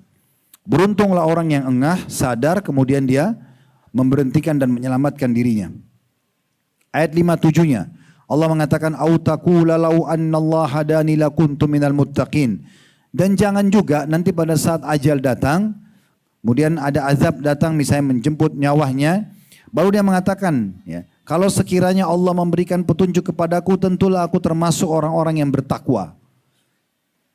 Kemudian ayat 58-nya, au taqula hina taral adzaba law anna li qarratan fa akuna minal muhsinin. Atau supaya jangan juga ada yang mengatakan nanti, ini nanti kalau terjadi, jangan sampai nyesal. Dan supaya jangan ada yang mengatakan, maksudnya pada saat ajalnya datang, pada saat dia lihat siksa Allah, kalau sekiranya aku dapat kembali ke dunia, niscaya aku akan termasuk orang-orang yang berbuat baik. Ayat 59-nya, Bala, qad ja'atka ayati fakadzabta biha wastakbarta wa kunta minal kafirin. Katakan hai Muhammad, bukankah sebenarnya telah datang keterangan-keteranganku kepadamu? Para ustadz, para kiai sudah menyampaikan ceramah di mana-mana. Di masa kita sekarang di media semua sudah digunakan peringatan tentang kematian, tentang alam barzah, tentang hari kebangkitan, tentang surga dan neraka. Mana halal, mana haram, mana yang tidak boleh, mana yang boleh. Kata Allah, sebenarnya telah datang kepadamu keterangan-keteranganku. Lalu kamu mendustakannya dan kamu menyombongkan diri. Dan kamu termasuk orang-orang yang kafir. Ayat 60-nya. Wa yaumal qiyamati taral ladzina kadzabu 'ala Allahi wujuhuhum muswaddah alaysa fi jahannama mathwan lil mutakabbirin. Dan pada hari kiamat nanti kamu pasti akan menyaksikan wajah orang-orang yang berbuat dusta terhadap Allah, para pelaku dosa yang tidak taubat, muka mereka menjadi hitam. Bukankah dalam neraka jahanam itu ada tempat bagi orang-orang yang menyombongkan diri? Ayat 61-nya, ini terakhir yang kita baca di ayat atau surah Zumar. Wa yunajjillahu alladhina taqaw bimafazatihim la yamassuhumus su'u wa la hum yahzanun. Dan Allah akan menyelamatkan orang-orang yang bertakwa. Takwa artinya patuh dan tunduk, menikmati yang halal, mengerjakan diperintahkan wajib atau sunnah dan meninggalkan yang haram dan makruh. Allah akan menyelamatkan orang yang bertakwa karena kemenangan diberikan kepada mereka. Mereka tiada disentuh oleh azab dalam kurung neraka dan tidak pula mereka berduka cita. Ini ayat-ayat Al-Quran sudah turun 1400 tahun yang lalu. Jangan sampai kalian berkata begini. Jangan sampai kalian mengatakan begini. Allah sudah kasih perumpamaan nanti yang akan diucapkan orang-orang yang menyesal pada saat ajalnya datang. Perhatikan teman-teman sekalian perkataan Imam Qatadah rahimahullah. Setelah membaca ayat-ayat penyesalan, sebenarnya ayatnya banyak ya, ratusan ayat, ini cuma sebagian kita bacakan. Hampir semua mirip penyesalan-penyesalan yang ada di dalamnya. Imam Qatadah mengatakan, demi Allah, mereka tidak berharap kembali ke dunia untuk menemui keluarganya lagi. Akan tetapi mereka berharap dikembalikan ke dunia untuk melaksanakan ketaatan kepada Allah Azza wa Jalla. Setelah membaca ayat-ayat ini, beliau mengatakan semua nanti itu orang-orang yang menyesal pada saat mati, maka mereka bukan berharap kembali ke dunia lagi kalau dikasih kesempatan untuk kumpul sama istri, sama suami, sama anak. kemudian makan makanan favorit, meeting miliaran rupiah, apalah, berolahraga atau yang lainnya yang pernah perniknya. Tapi mereka akan sibuk dengan ketaatan kepada Allah Subhanahu wa taala. Bukan berarti teman-teman sekalian ini kita tidak bisa berbuat dan menikmati dunia kita yang sifatnya mubah. Seperti mandi, makan, olahraga. Tadi saya sudah sempat singgung, kita boleh lakukan. Bahkan orang-orang saleh boleh dan salehah menikmati. Apa saja yang selama itu Allah halalkan. Dan di dunia mereka bisa nikmati. Kita boleh makan dan minum yang halalan thayyibah. Halal dibolehkan, thayyibah berkualitas. Dalam Islam boleh, saudaraku seiman. Kita masuk ke satu toko buah, kita temukan ada apel misalnya, kualitas super yang paling bagus, 300.000 per kilo misalnya. Dan kita mampu membelinya. Ada apel kualitas B dengan harga 200.000. Lalu kita beli yang 300.000, bolehkah? Boleh. Orang beriman bahkan dianjurkan untuk itu. Dia boleh makan yang halal dan berkualitas selama dia mampu. Berarti orang beriman boleh makan enak, boleh minum minuman yang enak selama halal, boleh pakai baju yang baru, boleh pakai baju yang bagus. Bahkan Nabi Muhammad SAW pernah melihat sahabat kumuh sekali, penampilannya lusuh, kotor. Pertama Nabi tanya dia, apa kau punya harta? Apa kau punya harta? Dia mengatakan, ada ya Rasulullah. Saya punya domba, saya punya unta, saya punya rumah. Dia sebutkan hartanya. Lalu apa kata Nabi SAW? Kalau begitu mana bekas nikmat Allah pada dirimu? Kenapa kau berantakan begini? Islam gak pernah suruh kita baju kotor. Gak pernah suruh kita pakai baju tua. Selama mampu silakan nikmati. Bahkan dalam Islam ada doa memakai baju baru. Doa untuk diri kita sendiri. Allahumma inni as'aluka khairahu wa khaira ma suni'a lahu wa a'udzubika min syarrihi wa syarri ma suni'a lahu. Ya Allah, berikan aku kebaikan baju ini dan kebaikan bahan-bahannya yang dibuat karenanya supaya aku berpenampilan tetap bagus, rapi. Itu minta doa. Dan aku minta jauhkan aku dari keburukan baju ini dan keburukan juga yang dia dibuat darinya atau untuknya. Maksudnya sombong, riak, sok dan segala macam. Itu tidak ada lagi. Dan juga bagi orang yang baru pakai baju baru kita disunnahkan mendoakan. Ilbis jadidan wa ish hamidan wa mut syahida. Pakailah baju baru. Ya, dikatakan gitu. Ilbis jadidan wa ish hamidan. Semoga hidupmu bahagia. Wa mut syahidan. Semoga pada saat kau mati, meninggal dalam keadaan mati syahid. Kita doakan saudara kita yang pakai baju baru. Berarti boleh dia nikmati dunia. Tidak ada larangan. Disunnahkan kata para ulama di hari raya menggunakan baju bagus. Disunnahkan memakai baju bagus terutama bagi laki-laki di hari Jumat. Ya, disunnahkan untuk berpenampilan yang bagus. Nabi SAW berpenampilan yang rapi, wangi. Sampai para sahabat mengatakan kami kalau bertemu dengan Nabi SAW kami temukan bau wanginya. Ada sebagian mereka mengatakan kami salaman dengan Nabi SAW wanginya tertinggal sampai 3 hari. Dan saking wanginya Nabi SAW sampai keringat beliau pun itu berbau wangi. Sebagian sahabat menjadikannya sebagai parfum. Seperti yang dilakukan oleh sepupu beliau Ummu Hani radhiyallahu anha. Dan banyak sekali contoh-contoh yang lain masalah ini.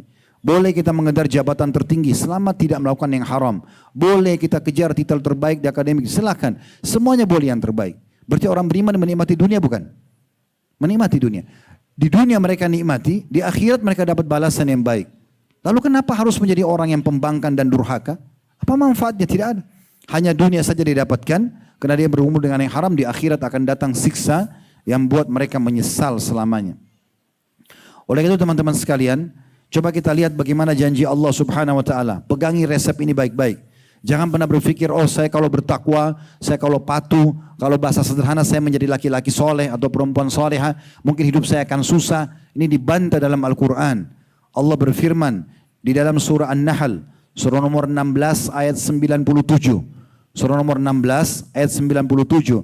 Man amila salihan min dzakarin wa untha wa huwa mu'minun falanuhyiyannahu hayatan thayyibah wa lanajziyannahum ajrahum bi ahsani ma kanu ya'malun. Siapapun yang beramal saleh, jujur, amanah, tanggung jawab, salat, puasa, tutup aurat, pendapatannya halal, beramal saleh dari laki-laki dan perempuan, sementara dia adalah orang beriman, pasti kami akan bahagiakan hidupnya. Kami akan berikan dia kehidupan yang sempurna, yang baik, terpenuhi. Hayatan thayyibah. Thayyibah artinya berkualitas.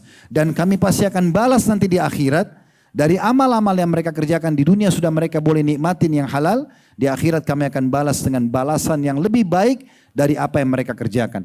Mungkin kita hanya sholat malam beberapa kali, tapi Allah SWT berikan balasan yang banyak. Pernah ada seorang sahabat, baru aja syahadat. Baru syahadat, ikut perang mati syahid. Lalu kata, belum sempat sholat. Lalu kata Nabi SAW, coba lihat orang ini. Dia berbuat ringan tapi pahalanya besar. Begitu dalam Islam. Pernah ada sahabat Nabi 2 orang, dua-duanya meninggal, bedanya cuma 1 pekan. Yang satu meninggal pekan ini mati syahid. Disolati oleh Nabi SAW dan para sahabat. Pekan depannya sahabat dekatnya mati, umurnya hampir sama. Tapi dipanjangkan umur satu pekan saja. Lalu Nabi SAW solati jenazah yang kedua. Lalu beliau tanya para sahabat yang hadir, bagaimana menurut kalian kedudukannya orang yang sekarang kita solati dibandingkan dengan temannya yang pekan lalu? Kata para sahabat, ya Rasulullah, mereka berpikir orang yang meninggal pekan lalu mati syahid lebih baik. Mereka bilang, semoga saja jenazah ini bisa meraih derajat yang diraih oleh sahabatnya karena persahabatan mereka. Maksudnya semoga saja dia walaupun dibawa lebih rendah derajatnya akan dibawa ke derajat temannya yang mati syahid pekan lalu. Apa kata Nabi SAW? Demi zat yang jiwaku dalam genggaman, maksudnya demi Allah, sungguh jenazah yang baru kalian solati ini lebih tinggi derajatnya daripada temannya yang mati syahid pekan lalu, jaraknya di surga antara langit dan bumi. Karena dia sempat sholat sepekan, sempat zikir sepekan. Jangan anggap remeh satu amal saleh. Itu mahal sekali. Dalam surah An-Nahl juga masih sama, ada di ayat 30, ayat 41 juga ya. Ayat 30 berbunyi, wa qila lil ladzina taqaw madza anzala rabbukum. Dikatakan kepada orang-orang yang selalu bertakwa, sibuk dari detik ke detik amal saleh dan imannya dijaga, dikontrol semua makanannya, minumannya, pergaulannya, pendapatannya, semua yang Allah ridhoi. Maka mereka mengatakan qalu khaira. Semuanya baik, Tuhan kami turunkan semua baik, perintahnya baik, kami dihalalkan untuk makan dan minum, kami dibolehkan dan bahkan kami dijaga dari hal-hal yang dilarang dan yang tidak baik. Lilladzina ahsanu fi hadhihi dunya hasanah. Maka Allah mengatakan bagi mereka yang telah bertakwa itu bertakwa pada Allah, patuh pada Allah, di dunia ini akan diberikan kebaikan-kebaikan. Wala darul akhirati khair wala ni'ma darul muttaqin. Dan di akhirat mereka dibalas lebih baik lagi dan itu adalah sebaik-baik tempat tinggal dan nikmat bagi orang-orang yang bertakwa. Dari 41-nya masih An-Nahl ayat 41, walladzina hajaru fillahi min ba'di ma zulimu lanubawwi'annahum fid dunya hasanatan lanubawwi'annahum fid dunya hasanah wal ajrul akhirati akbaru law kanu ya'lamun.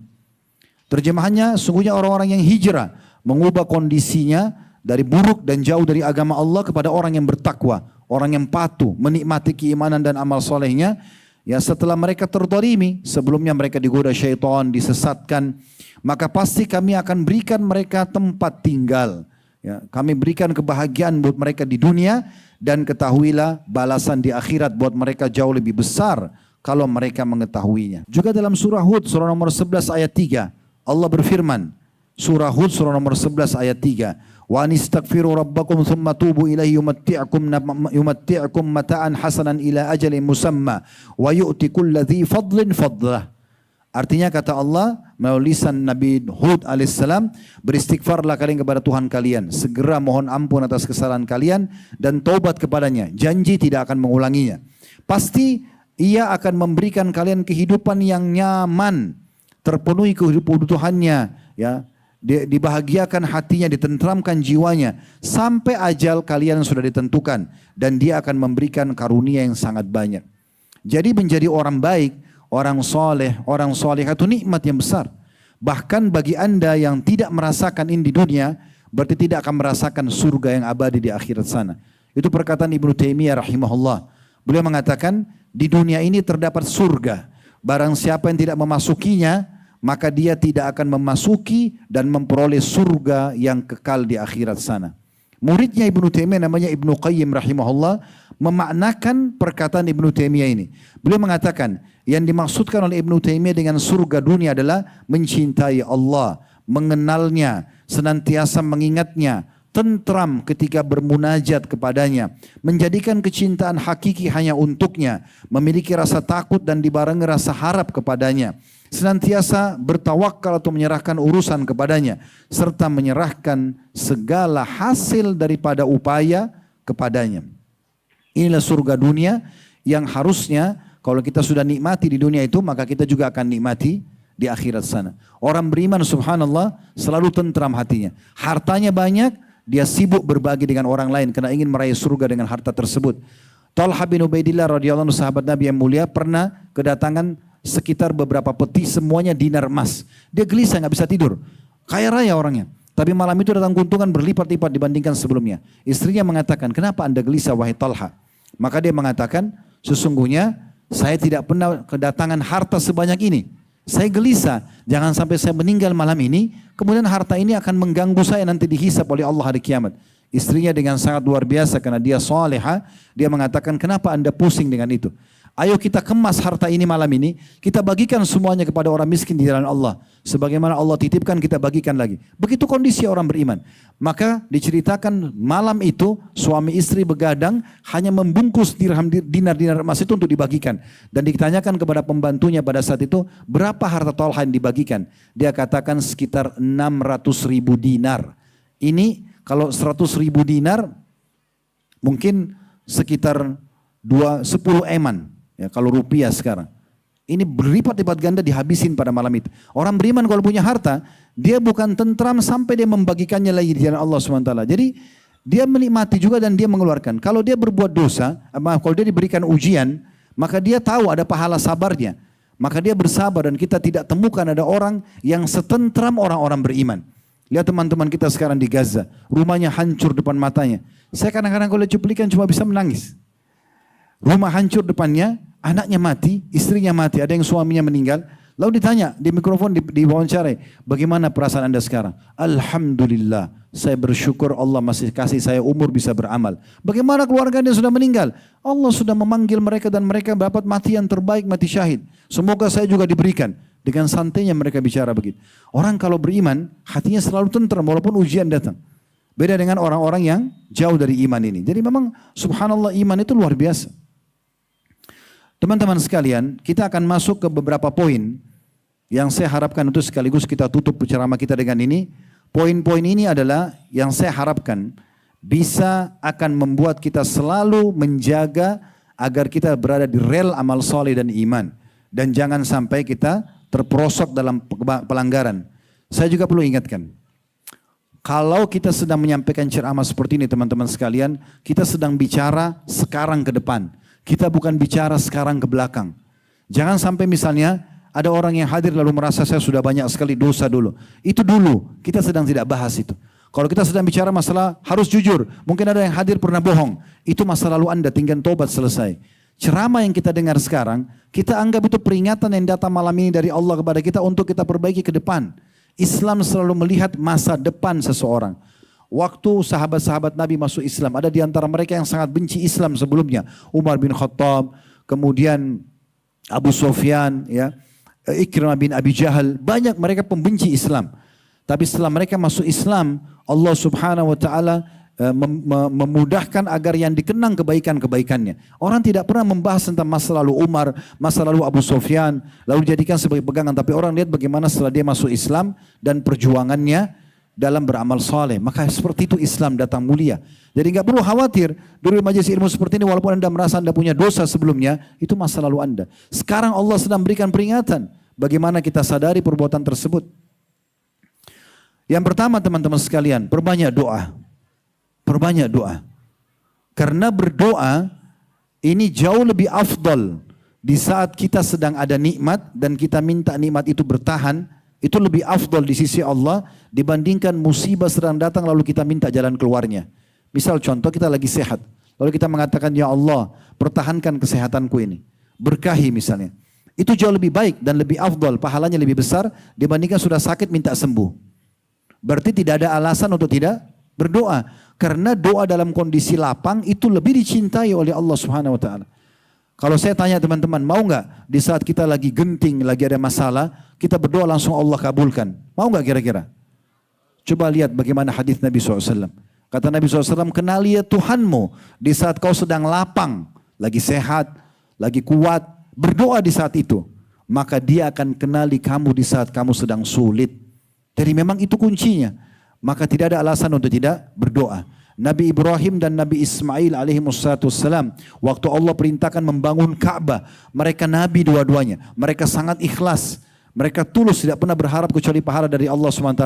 Tapi setelah membangun Ka'bah, menjalankan perintah Allah, mereka masih membaca begini, Rabbana taqabbal minna innaka antas samiul alim. Wahai Tuhan kami, terima nih dari kami. Sesungguhnya Kau Maha mendengar dan Maha mengetahui. Wa tub alaina innaka antat tawwabur rahim. Dan terima taubat kami. Kalau seandainya dalam pembangunan Ka'bah ini, dalam ibadah yang Kau perintahkan ada yang salah, taubat dah, terimalah taubat kami. Sesungguhnya Kau Maha menerima taubat hamba-hambamu, ya, dan Maha pengasih tentunya.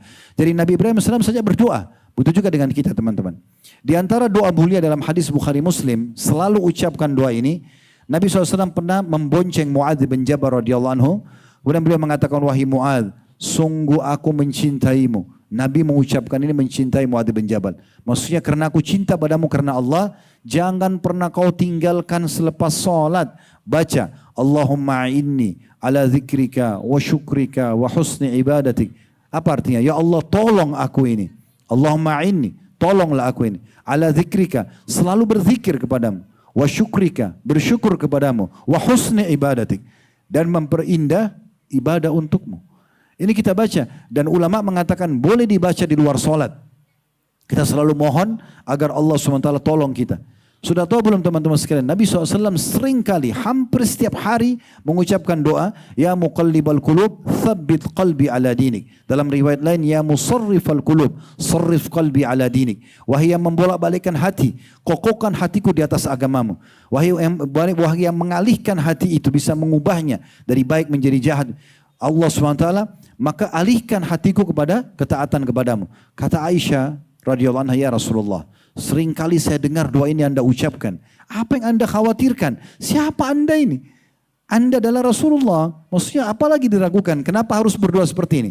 Apa jawab Nabi SAW? Wahai Aisyah, sesungguhnya hati seorang hamba berada di jari jemari Sang Pencipta Allah. Dia membolak-balikkan sesuai yang dia inginkan. Artinya, walaupun aku seorang nabi, bukan mustahil satu waktu kalau aku jauh dari Allah, Allah bisa mengeluarkan aku dari jalur keimanan kepadanya. Maka nabi pun berdoa kepada Allah SWT, mohon agar diistiqomahkan, agar bisa selalu terisi hal-hal yang bermanfaat dalam hidup kita, supaya tidak ada penyesalan nanti pada hari kiamat. Ini doa. Doa yang lain, dalam surah Al-Furqan Allah sebutkan, surah nomor 25 ayat 74.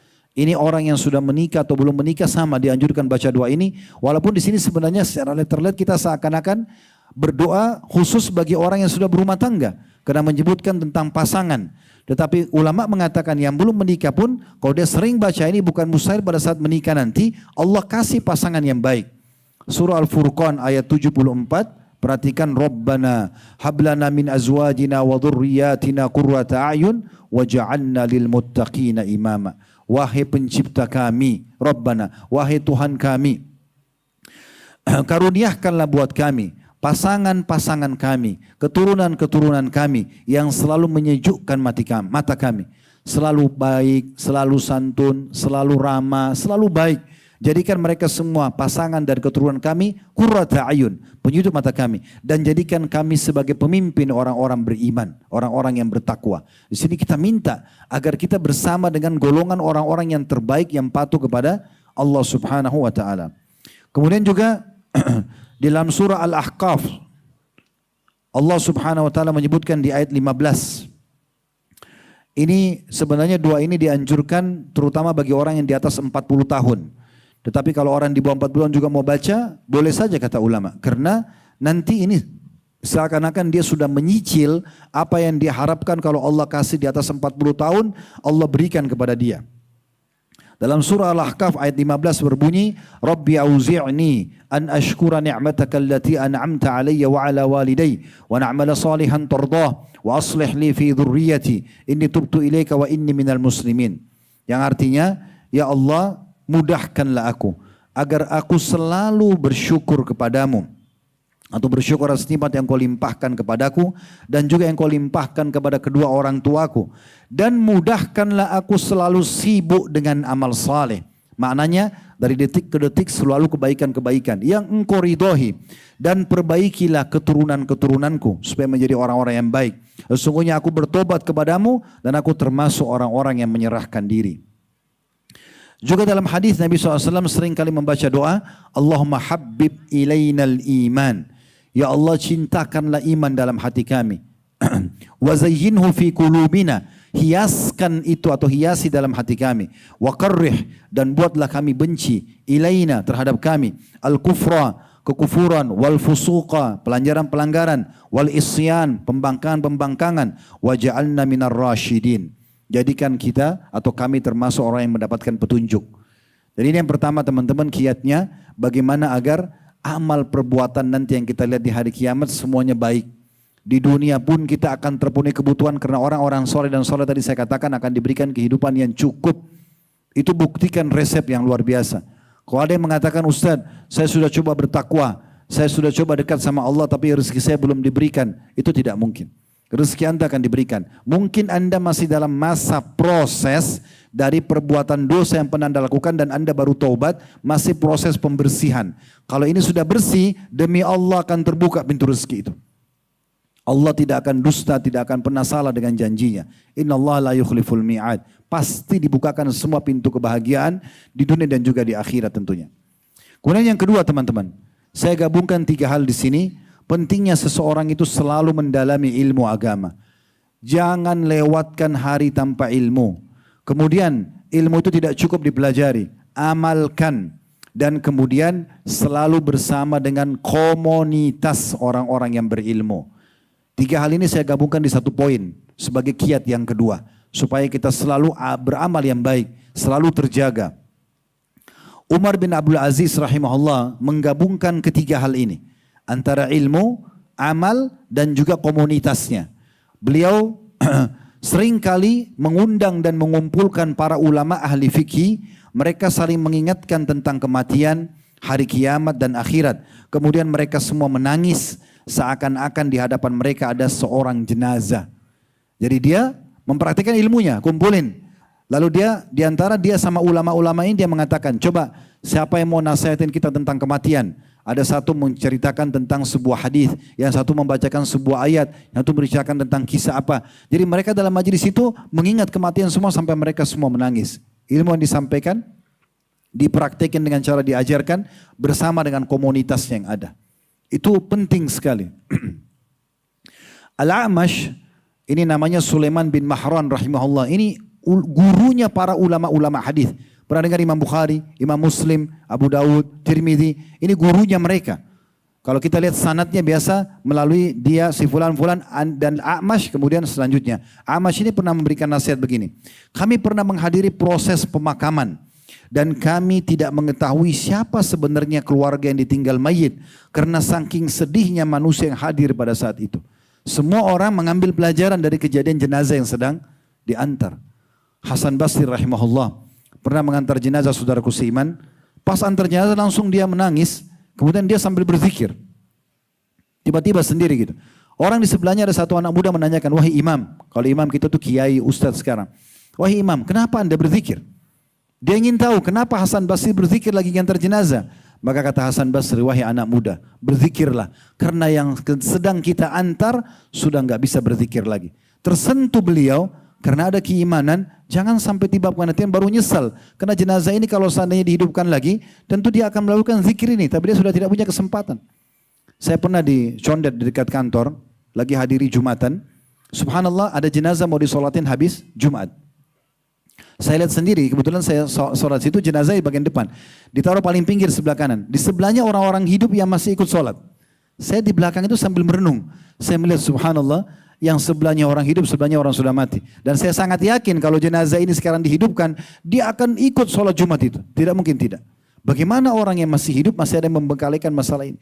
Padahal kematian sebuah fakta yang akan datang kepada dia dan dia akan menyesal nantinya. Ingat, pada saat kita meninggal, siapapun yang mencintai kita di muka bumi ini. Mau istri sama suami, suami sama istri, orang tua sama anak, anak sama orang tua, sahabat sama sahabatnya. Maka semua kembali kepada hadis Nabi SAW.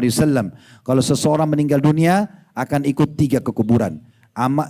Keluarganya, hartanya dan amalnya. Dan akan tinggal akan pulang 2, keluarga dan hartanya dan akan tinggal bersama dia amalnya.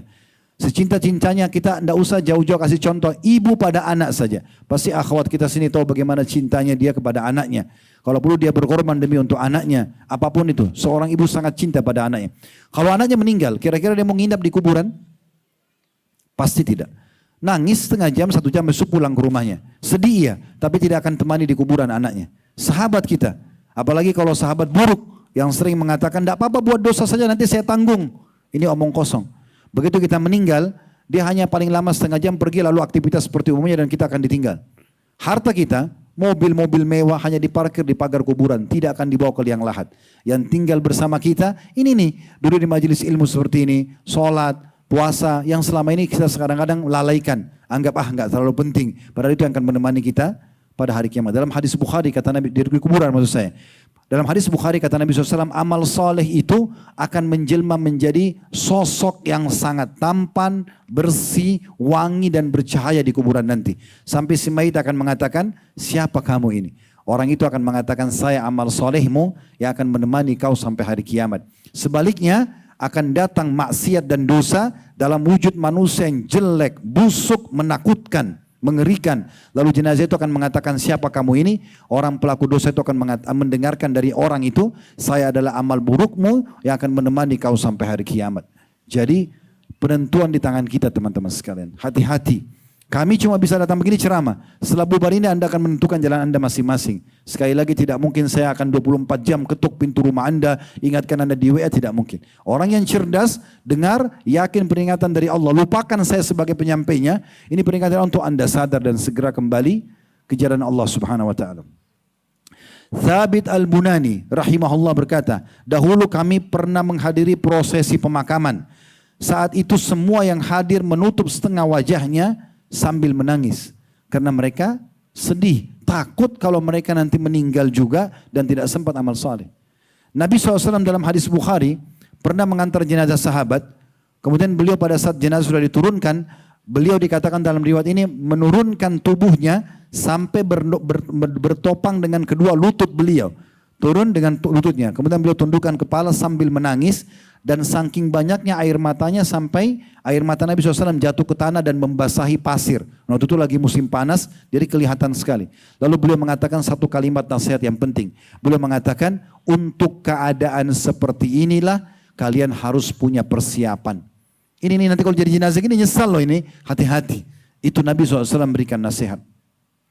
Dhunnun al-Misri rahimahullah, seorang ulama lain berkata di tengah-tengah murid-muridnya, jadikanlah kematian sebagai bantal kalian ketika kalian tidur dan bayangkan ia seakan-akan di hadapan kalian saat kalian terbangun. Bersikaplah seakan-akan diri kalian tidak membutuhkan dunia dan sangat membutuhkan akhirat.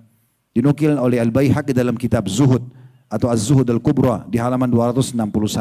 Jadi beliau selalu mengatakan, jangan lalai loh ini, kau bisa mati, tidak harus tua dulu, nggak harus sakit dulu. Berapa banyak orang yang masih muda meninggal, bahkan masih bayi meninggal dan tidak pernah nyangka kapan dia meninggal. Maka beliau mengatakan, jadikan kematian sebagai bantal kalian di saat kalian tidur. Yakin, hati-hati jangan sampai saya tidak bangun lagi. Sehingga selalu menutup dengan kebaikan-kebaikan pada saat itu.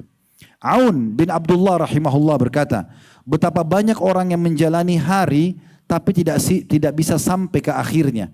Kayak tadi misalnya dari pagi sama-sama kita, mungkin dia tidak sampai malam ini, mungkin sudah meninggal. Dan bisa saja terjadi pada kita. Dan berapa banyak orang-orang yang menunggu hari esok, namun dia tidak bisa menjangkaunya. Seandainya kalian mampu melihat bagaimana ajal itu datang mendekati kalian, niscaya kalian benar-benar akan membenci angan-angan dan juga tipu dayanya. Dinukil sama oleh Al-Baihaqi dalam kitab Az-Zuhd Al-Kubra. Ibnu Abdi Rabb rahimahullah berkata kepada Makhul. Makhul ini seorang tabi'in juga. Dia dua-duanya ulama. Mereka saling menasehati. Jadi ini pentingnya ilmu ya. Jadi kalau ilmu begini kan nasihat kan jadi menyentuh hati kita. Kita jadi mau ya menambah iman kita dan akhirnya terdongkrak untuk amal soleh. Makanya poin kedua ini ilmu, kemudian amalkan dan juga bersama dengan komunitas orang-orang baik. Ini efeknya besar. Ibnu Abdul Rabb seorang tabi'in berkata kepada Makhul seorang tabi'in yang lain. Rahimahumullah. Makhul kebetulan punya anak pertama namanya Abdullah, dipanggil Abu Abdillah. Dia katakan, wahai Abu Abdillah, apakah engkau menginginkan surga? Kata Makhul, siapa yang tidak menginginkan surga? Lalu dia berkata, kalau begitu cintailah kematian. Selalu punya persiapan untuk itu. Karena dirimu tidak akan melihat dan masuk ke dalam surga kecuali setelah mati. Dinukil dalam kitab Hilatul Awliya. Jadi ilmu ini teman-teman seperti majelis ilmu seperti ini tidak akan mendatangkan apa-apa kecuali kebaikan. Pasti kita lebih tentram, lebih nyaman, gitu kan.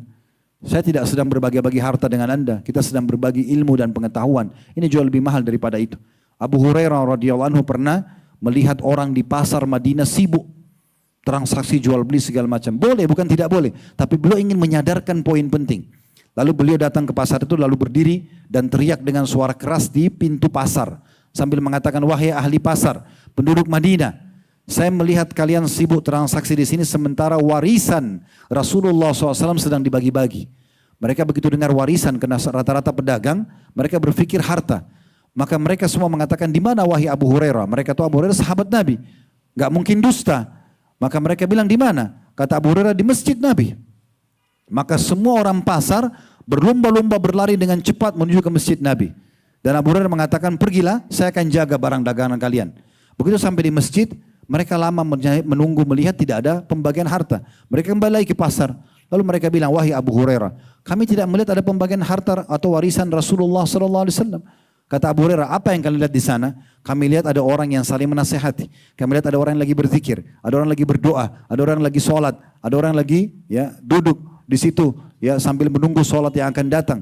Kata Abu Hurairah, celaka kalian kalau kalian tidak faham. Itulah warisan Rasulullah SAW sebenarnya yang kalian telah tinggalkan. Sementara kalian sibuk dengan pernak-pernik dunia ini. Jadi memang ilmu itu penting sekali teman-teman sekalian. Dan juga jangan lupa, banyak orang yang sudah mendengarkan ilmu. Berapa kali kita dengarkan tentang keutamaan sholat malam, sedekah, baca Quran, puasa, dan seterusnya. Tapi kenapa tidak diamalkan? Kita harus paksakan dalam beramal. Dan keputusan amal di tangan kita masing-masing. Allah tidak akan turunkan dari langit memaksa kita sholat, tutup aurat, tinggalkan pekerjaan haram. Tapi kita harus mengambil keputusan dari diri kita sendiri. Innallaha la yughayyiru ma biqaumin hatta yughayyiru ma bi anfusihim. Allah tidak akan mengganti nasib seseorang menjadi lebih baik dari sebelumnya kecuali dia mengubah dirinya sendiri. Kalau dia sudah berusaha, baru Allah akan membantu dia untuk berubah. Begitu juga dengan komunitas teman-teman sekalian. Ini tidak kalah penting. Imam Nawawi rahimahullah menasihati kita dengan nasihat yang mulia sekali. Beliau mengatakan, hendaklah orang yang sudah bertaubat, meninggalkan masa lalu yang salah pada yang baik sekarang, mengganti temannya dengan teman-teman yang baik, saleh, berilmu, ahli ibadah, wara. Wara itu selalu menjaga hubungan baik sama Allah. Apa yang Allah haramkan ditinggalkan. Apapun negosiasinya selama haram tidak. Apapun yang dilarang selama semua orang kerjakan, selama dilarang dia tinggalkan. Apapun yang diperintahkan Allah walaupun semua dunia tidak kerjakan, tetap dia kerjakan. Itu namanya wara.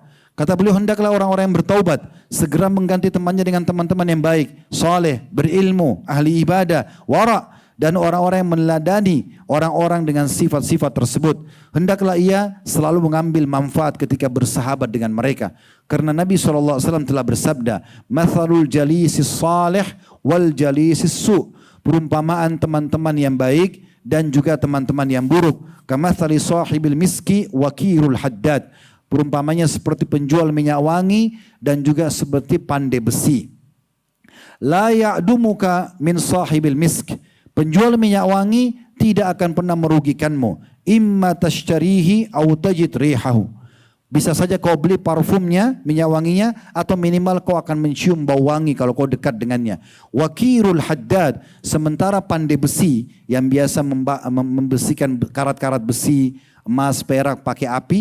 Sementara dia yuhriku badanak, bisa membakar badanmu, au thawbak atau bajumu, au tajidu minhu rihan khabithatan, atau rihan khabitha, atau engkau menemukan dari sisinya bau yang busuk. Itu Imam Nawawi rahimahullah. Ibnu Hajar juga berkata, hadis ini menunjukkan kepada kita larangan, bahkan bisa menjadi haram hukumnya, berteman dengan orang-orang yang bisa merusak agama kita, juga dunia kita. Dan hadis ini juga menunjukkan dorongan agar bergaul dengan orang-orang yang dapat memberikan manfaat dalam agama dan juga dunia. Hadis ini disebutkan oleh beliau dalam Fathul Bari, Syarah Sahih Bukhari jilid 4 halaman 324. Bukankah teman-teman sekalian kita kalau berteman dengan orang-orang yang ahli ibadah kita berefek pada mereka atau kita kena efek mereka? Misalnya kita berteman sama orang yang suka hadir majelis ilmu, suka beribadah lah, soalnya azan ke masjid, pasti kita akan selalu diajak sama mereka. Bukankah sebaliknya kita kalau berteman dengan orang yang biasa mabuk-mabukan, berbuat kejahatan, kita juga akan terpengaruh dengan mereka? Jangan pernah bilang, oh enggak, saya tidak terpengaruh. Itu enggak mungkin, itu mustahil. Mustahil tidak terpengaruh. Kita akan terpengaruh teman-teman sekalian karena kita adalah makhluk yang sensitif. Sering saya jelaskan di pengajian. Antum duduk seperti ini, mendengarkan ceramah sejam 2 jam, mustahil tidak terpengaruh. Gitu kan? Pasti akan ada pengaruhnya. Masing-masing mungkin efek pengaruhnya tergantung yang Allah karuniakan kepada dia. Ada yang ingin taubat, ada yang ingin rajin beribadah, ada yang ingin memperbaiki masa lalu, ada yang ingin membangun yang lebih baik ke depan dan seterusnya. Mungkin beda-beda, tapi ada pengaruhnya. Begitu juga kita kalau duduk dengan orang-orang buruk. Dia cerita tentang perzinahannya, tentang apalah manipulasi datanya, teman-teman kantor, maka akan berpengaruh karena kita sensitif. Sekarang kain meja ini, kalau saya pegang dengan tangan saya dan teman-teman juga pegang, kita bisa langsung tahu kain ini kasar atau lembut seketika. Benar nggak? Mata kita bisa sekarang bedain, ini terang atau gelap seketika. Saking sensitifnya. Ini terang sekarang lampu. Begitu kita matikan lampu ini gelap. Tiba-tiba kita ya bisa membandingkan ini terang atau gelap. Telinga kita bisa bedain ini intonasi suara ribut ataupun lembut. Kita bisa bedain bau wangi, bau busuk seketika. Cium, oh ini wangi, parfum misalnya. Kita cium bau busuk langsung kita bisa tahu. Lidah kita bisa bedain asam, pedas seketika. Siapa yang bilang manusia tidak sensitif? Siapa yang bilang tidak bisa terpengaruh? Itu enggak mungkin. Makanya Nabi SAW sudah mengatakan dalam hadis yang masyhur, ya, al-mar'u ala dini khalili, seseorang sesuai dengan agama temannya atau lingkungannya. Falyanzur ahadukum ila man yukhalil, maka dia harus pilih baik-baik teman, tempat atau teman-teman dia bergaul. Yang ketiga, selalu bertaubat kepada Allah Subhanahu wa taala. Taubat yang tulus, nasuha, kembali kepada Allah Subhanahu wa taala. Istighfar teman-teman adalah permohonan maaf. Maafkan aku ya Allah. Kata Aisyah radhiyallahu anha, siapa yang menemukan nanti di buku, sungguh ada tempat di surga, ya, istana surga khusus bagi orang yang berbanyak istighfar. Dan dalam sebuah hadis kata Nabi SAW, orang akan sangat bahagia kalau melihat buku amalnya di setiap berapa baris ada istighfar. Itu permohonan maaf. Kemudian taubat artinya ikrarkan tidak akan mengulangi lagi kepada perbuatan tersebut kepada Allah, atau kita taubat kembali kepada Allah SWT. Ikrarkan tidak akan mengulanginya. Kalau saya melihat taubat ini adalah tiket VIP dari Allah. Bayangkan teman-teman, kita buat dosa 30 tahun. Hari pertama tahun 31 kita taubat hitungan menit saja sudah cukup 30 tahun itu dibersihkan. Itu karunia Allah SWT. Kalau sama manusia mungkin, kalau kita buat salah, kita minta maaf berapa kali mungkin belum tentu dimaafkan. Kalau Allah berbeda. Sifat Allah Ghaffar, Ghafur. Apa maknanya? Ghaffar dan Ghafur ini yang maha pengampun, kata ulama adalah zat yang paling suka memaafkan hambanya yang berulang-ulang minta taubat. Bukan cuma sekali, salah dia taubat lagi. Maka Allah masih terus menerima selama dia belum meninggal dunia. Tolong kalau kita sampaikan hal seperti ini teman-teman, jangan diambil dan ditafsirkan sesuai dengan bisikan syaitan. Oh kalau gitu saya buat dosa saja tuh Allah maha pengampun. Enggak. Tapi ambil sifat maha kuasa dan maha karunia Allah karena dia ingin memaafkan hamba-hambanya. Itu yang kita sedang pahami. Maka ini taubat sebuah tiket VIP yang luar biasa. Sudah dengar hadis tentang orang yang membunuh 99 jiwa masyhur dalam hadis Bukhari. Dia bunuh 99 orang. Tadinya dia datang kepada seorang abid, ahli ibadah, tidak paham ilmu agama, suka ibadah tapi tidak paham ilmu. Ada orang begitu ya, mungkin ke masjid ya, tapi nggak ada ilmunya. Ditanya sama dia, saya sudah bunuh 99 jiwa, masih bisa taubat gak? Dia bilang nggak mungkin. Maka orang ini kena putus asa, dibunuh sekalian, dilengkapkan jadi 100. Kata Nabi SAW, dia telah membunuh 100 jiwa. Kemudian dia datang kepada seorang alim, ahli ibadah. Dia ceritakan, saya sudah membunuh 100 jiwa. Masih bisa nggak saya diterima tobat saya? Kata orang tersebut, rahmat Allah luas. Kenapa tidak? Mohon ampun, 100 orang dibunuh. Bukan 1-2. Banyak sekali. Maka kemudian kata alim ini, saran saya sekarang perbaikin hidupmu. Pergilah ke negeri sana, ditunjuk satu negeri dalam hadis tidak disebutkan namanya. Karena di sana ada orang-orang soleh, komunitas yang baik. Pergi sana, beribadah pada mereka sampai kau mati.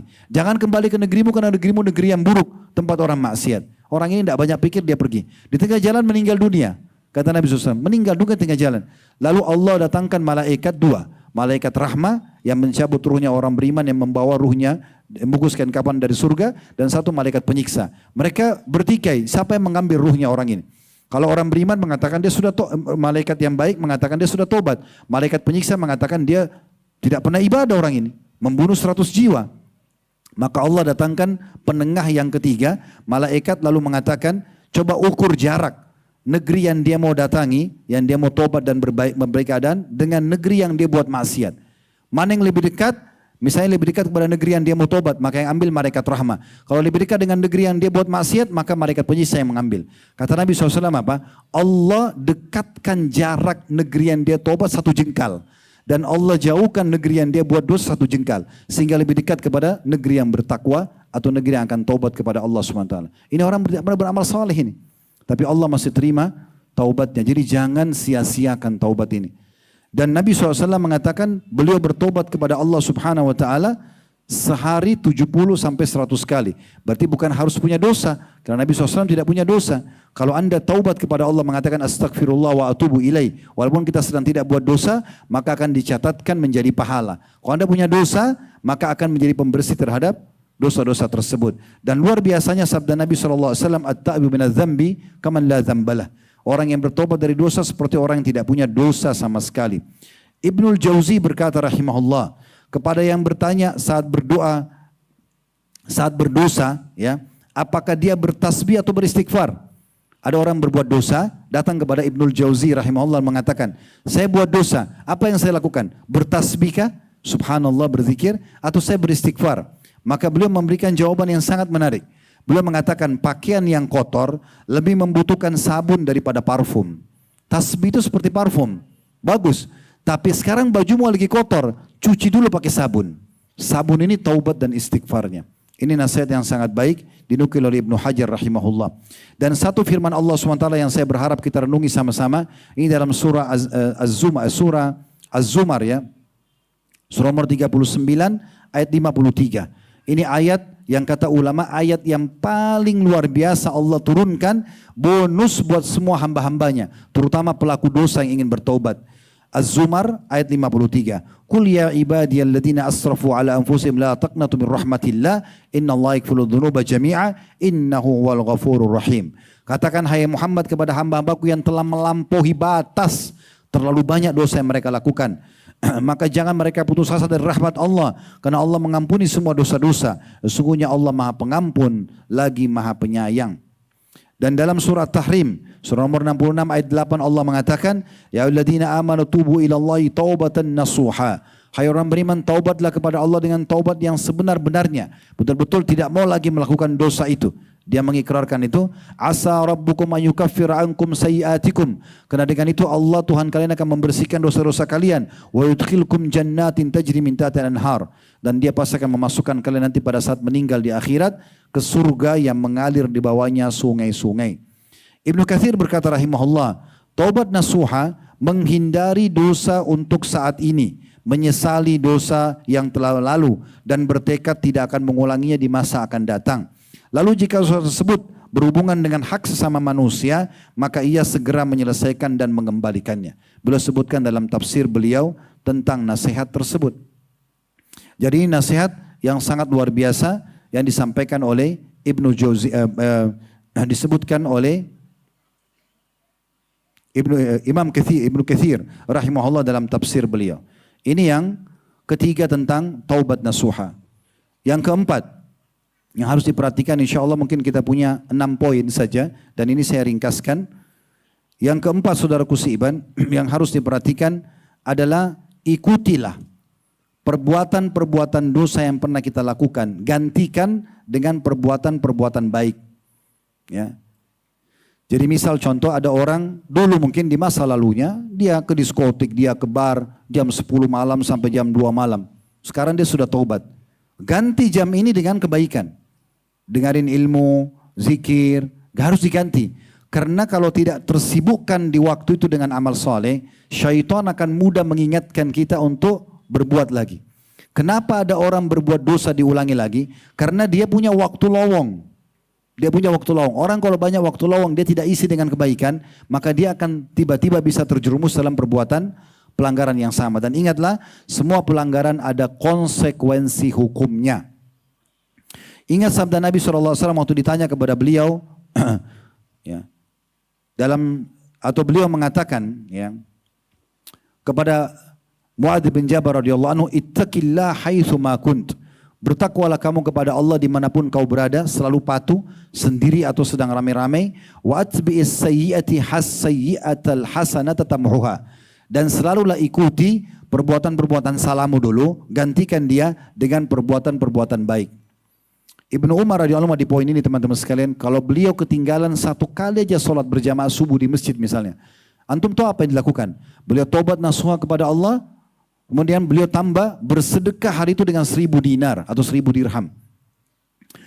Ada di antara mereka yang kalau ketinggalan satu ibadah, mereka sengaja beli budak, dibebasin budaknya. Ada yang mengganti dengan puasa 3 hari sunnah. Jadi bukan hanya sekedar menyesali perbuatannya, tapi dia ganti dengan amal-amal soleh. Ini luar biasa. Ya, bagaimana beliau atau mereka mengerjakan semua ini. Ya.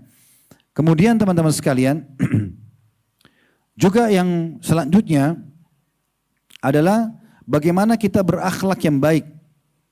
Berakhlak yang baik, bermuamalah yang baik dengan manusia. Kalau dulu kita suka berantem, berkelahi, ya, suka ghibah, fitnah, sekarang berhenti semua. Semua keburukan orang jangan dibalas dengan keburukan. Jangan dibalas dengan keburukan. Perbuatan buruk orang kepada kita adalah itu rencana Allah untuk memberikan kita pahala yang besar. Tidak usah kita teman-teman sekalian. Rasulullah SAW aja digibah. Rasulullah SAW difitnah. Rasulullah SAW juga ya dibenci. Tapi itu yang membenci beliau adalah orang-orang yang memang jauh dari Allah SWT. Karena memang tidak sepemahaman. Orang munafik, orang kafir. Tapi orang-orang yang sepahaman dengan beliau, Abu Bakar, Umar dan sahabat-sahabat Nabi Ridwan Alim yang lain, itu justru sepahaman dengan beliau. Tapi beliau tidak luput dari gangguan itu. Dan beliau tetap membalas dengan akhlak yang baik. Di Mekah itu, di depan pintu rumahnya Nabi, setiap hari, di rumah Nabi sama Khadijah radhiyallahu anha setiap hari. Jadi bukan di jalannya tapi di depan pintunya. Jadi mau nggak mau beliau harus singkirkan. Setiap hari Abu Lahab, Abu Jahal, Umayyah bin Khalaf dan teman-teman orang kafir yang lainnya yang berteman-teman itu bersahabat, mereka tetangga Nabi taruh sampah di depan rumah beliau, depan pintunya. Setiap hari Nabi SAW keluar, Nabi bersihkan, lalu Nabi tidak marah. Nabi cuma mengatakan beginikah kalian bermuamalah dengan tetangga. Lalu beliau mengangkat, lalu beliau meletakkan di sampah. Beliau tidak balas. Beliau tidak balas. Sehingga tidak ada celah orang menilai keburukan kepada beliau. Tidak ada celah. Karena akhlak yang luar biasa. Jadi akhlak yang baik itu adalah justru bukan hanya sekedar jujur, tapi bagaimana kita tidak membalas keburukan orang lain dengan keburukan. Itu termasuk. Jangan orang ghibah, kita balas dengan ghibah. Orang cerita yang buruk kita balas juga. Dia dosa, kita dosa. Jangan dia fitnah, kita fitnah. Jangan dia jahati kita, kita jahatin. Jangan. Itu akan dia dihukum, kita dihukum, rugi, gitu kan? Yang benar adalah kita jadikan itu sebagai tambahan pahala buat kita. Berapa banyak orang yang panen pahala bergunung-gunung pada hari kiamat hanya karena orang mendolimi dia di dunia dan dia belum ambil. Saya ingin berbagi sebuah hadis, renungi baik-baik hadis ini. Kata Nabi SAW, kalau 2 orang bertikai di dunia ini, kalau 2 orang bertikai di dunia ini, kemudian ya selama yang sedang terdolimi tidak membalas. Misalnya si A sama si B. Si A ini mendolimi, menggibah, memfitnah, memukul, mengambil hak misalnya. Si B tidak balas. Maka si B pastikan akan menerima pahala maksimal pembalasan hari kiamat. Namun kata Nabi SAW, kalau si B ikut membalas keburukan si A, misalnya dia digibah, dia juga balas dengan gibah. Maka pada hari kiamat Allah dengan kemahaadilannya di mahkamahnya akan menilai kadar gibahnya si A sama gibahnya si B. Seimbang gak sih? Sebenarnya si B yang dizalimi di sini. Tetapi karena dia balas dengan gibah, Allah dengan kemahaadilannya tetap mengukur kadarnya nanti. Gibahnya si A sama gibah si B. Mana lebih besar? Kalau balance sama-sama, maka tidak ada pembagian, B tidak akan mendapatkan pahala dari si A. Tapi yang jadi masalah kata Nabi SAW, kalau balasan orang yang terzalimi lebih besar daripada orang yang menzaliminya. Misal antum digibah, antum balas dengan membunuh orang. Misal, orang ini fitnah saya bunuh aja. Bunuh lebih besar daripada fitnah. Maka nanti pada hari kiamat, Allah akan mempertemukan 2 orang ini dan akan mengukur kadarnya. Kalau dosa gibah misalnya 10, dosa membunuh 100, maka yang 100 ini cuma dikurangi 10. 90 tetap harus dipertanggungjawabkan oleh orang yang terdolimi tadinya di dunia. Maka harus hati-hati. Oleh karena itu termasuk akhlak yang mulia. Dan sebentar lagi kita masuk Ramadan teman-teman sekalian. Ramadan kita diajarkan untuk tidak suka berkelahi dan balas keburukan orang dengan keburukan. Bagaimana Nabi SAW mengatakan, kalau seseorang di antara kalian sedang puasa, lalu diajak berkelahi, diajak bertengkar, maka dia mengatakan, inni shaim.